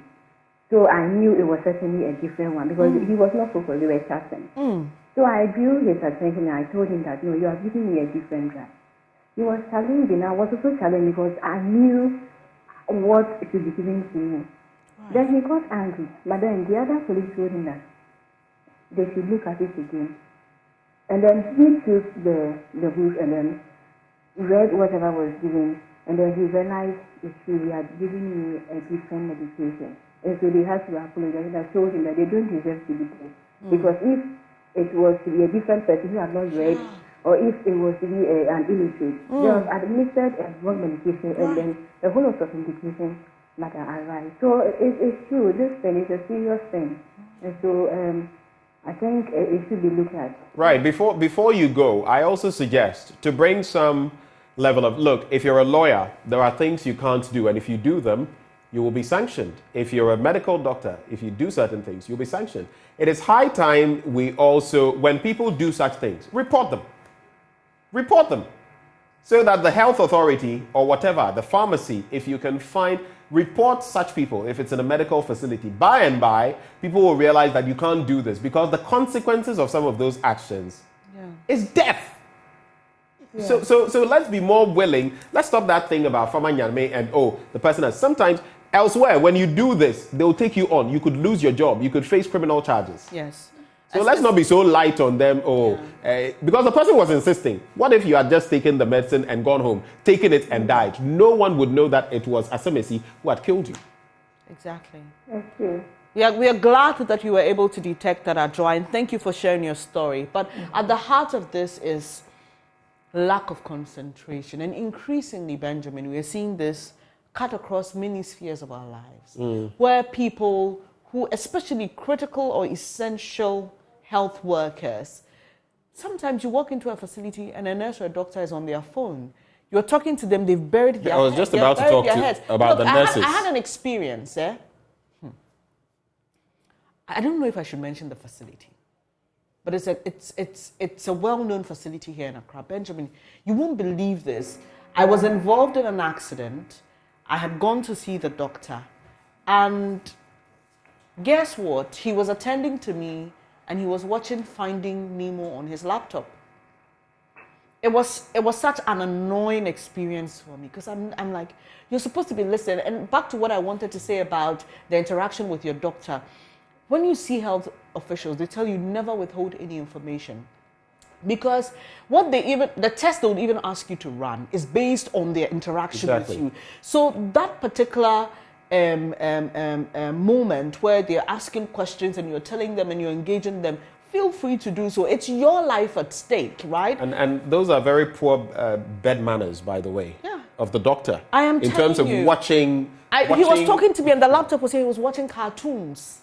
Anyway, it was so upsetting. We have another caller on the line from Takrade. Hello, good morning. Comfort. Good evening. Hi, let's hear you, please. Yes, I'm about 76 days when I went to my doctor. Now, I was given some prescription to be taken from the pharmacy. When I went there, they gave me horrible medicine, and I take tablets. I'm a hypertensive. Wow. So it was one of my routine checkups. Now I told the pharmacy that that is not the medicine to be given to me. And they were shouting on me. So I went back to my doctor to inform the doctor that that is not the correct medication given to me always. And then the doctor came and then saw that there was another person, a young girl, with the same name, who reported the same day that I reported. And they have given my medicine to that girl. That young girl who is under 10, they have given my medicine to that girl. They are giving your hypertension medicine to the... Oh my to God. that girl and her to me. That girl was coughing, and so it was like cough mixture and all those things. So the doctor heavily asked those people in line who knows that girl. And a certain woman from another village near Takwadi said, he comes from the same place with that girl. So the doctor, very good, gave that a certain woman money to take a taxi and get to that girl and inform the girl not to drink the medicine. And so this woman even didn't take her medicine, but rushed to that village to take the medicine from the young guy. Where did this happen? Was it in Takrady? Yes. And do you know what happened after that? Were there any punishment sanctions? I don't know. When I got my medicine, I just came home. Wow. But I don't know what happened. But later, I got to know that that medicine was received from the young girl. We thank God. And thank you so much for being vigilant, because your vigilance has saved a life. If you had allowed those health workers to bully you, because I'm listening to she sounds like an elderly woman. Yeah. And you know, some of these people at post as well, they talk anyhow to people. Sometimes they want to know, oh, you are this or you are that. Every life, everybody matters, no matter how the person is dressed. But Benjamin, when you meet very good qualified doctors, they always tell you that and now they refer to patients as clients because of business of health. They will tell you that anybody who appears with you deserves respect, deserves your attention, and deserves your listening ear. You clearly made a mistake which could have led to a loss of life. The woman is drawing your attention because of your ego. You are throwing your weight all about. And you see, it goes back to the point I was making. And that is why sometimes I have done a few things in the past. If I were in this position, those pharmacists, I would follow up till they get dismissed. Hypertensive medicine. Do you know what it does even to an adult? So it sometimes, means they were some not of them, looking at 10-year-old, less than 10. They were not paying attention clearly. So once again, it shows you why this is such an important conversation for us to have. And it brings us to the point of Dr. Sapong Esiedu's contribution about we as individuals, people who are receiving the care, being as concerned. Proactive. Exactly. Be proactive. It is your life. Yes. I mean, that person may face sanctions or not, or that person may lose their job or not, but if you are dead, you are gone. That's it. So take care of yourself. If you go, you're purchasing medicine. And maybe there are those too who purchase medicine haphazardly. Some too, you don't know what is wrong with you. Oh, it is malaria. Maybe it's not malaria. You just go ahead and take it. That too is dangerous. It's an abuse of the medication. Just stay safe. But before we go, Bernice. Yeah, thank you so much for joining the show today. But we let you know about the Big Chef Tertiary. The kitchen has no boundaries. Big Chef is back, and this time is the maiden edition of the tertiary version. 6 tertiary institutions, each represented by 3 contestants, have come to cook battle for bragging rights and cash prize and a lot of products from sponsors for their schools and themselves. Which of these schools is your alumni or are you an alumni of, and which of them are you rooting for? Takoradi Technical University, Cape Coast Technical University, Accra Technical University, Ho Technical University, Koforidua Technical University, Kumasi Technical University.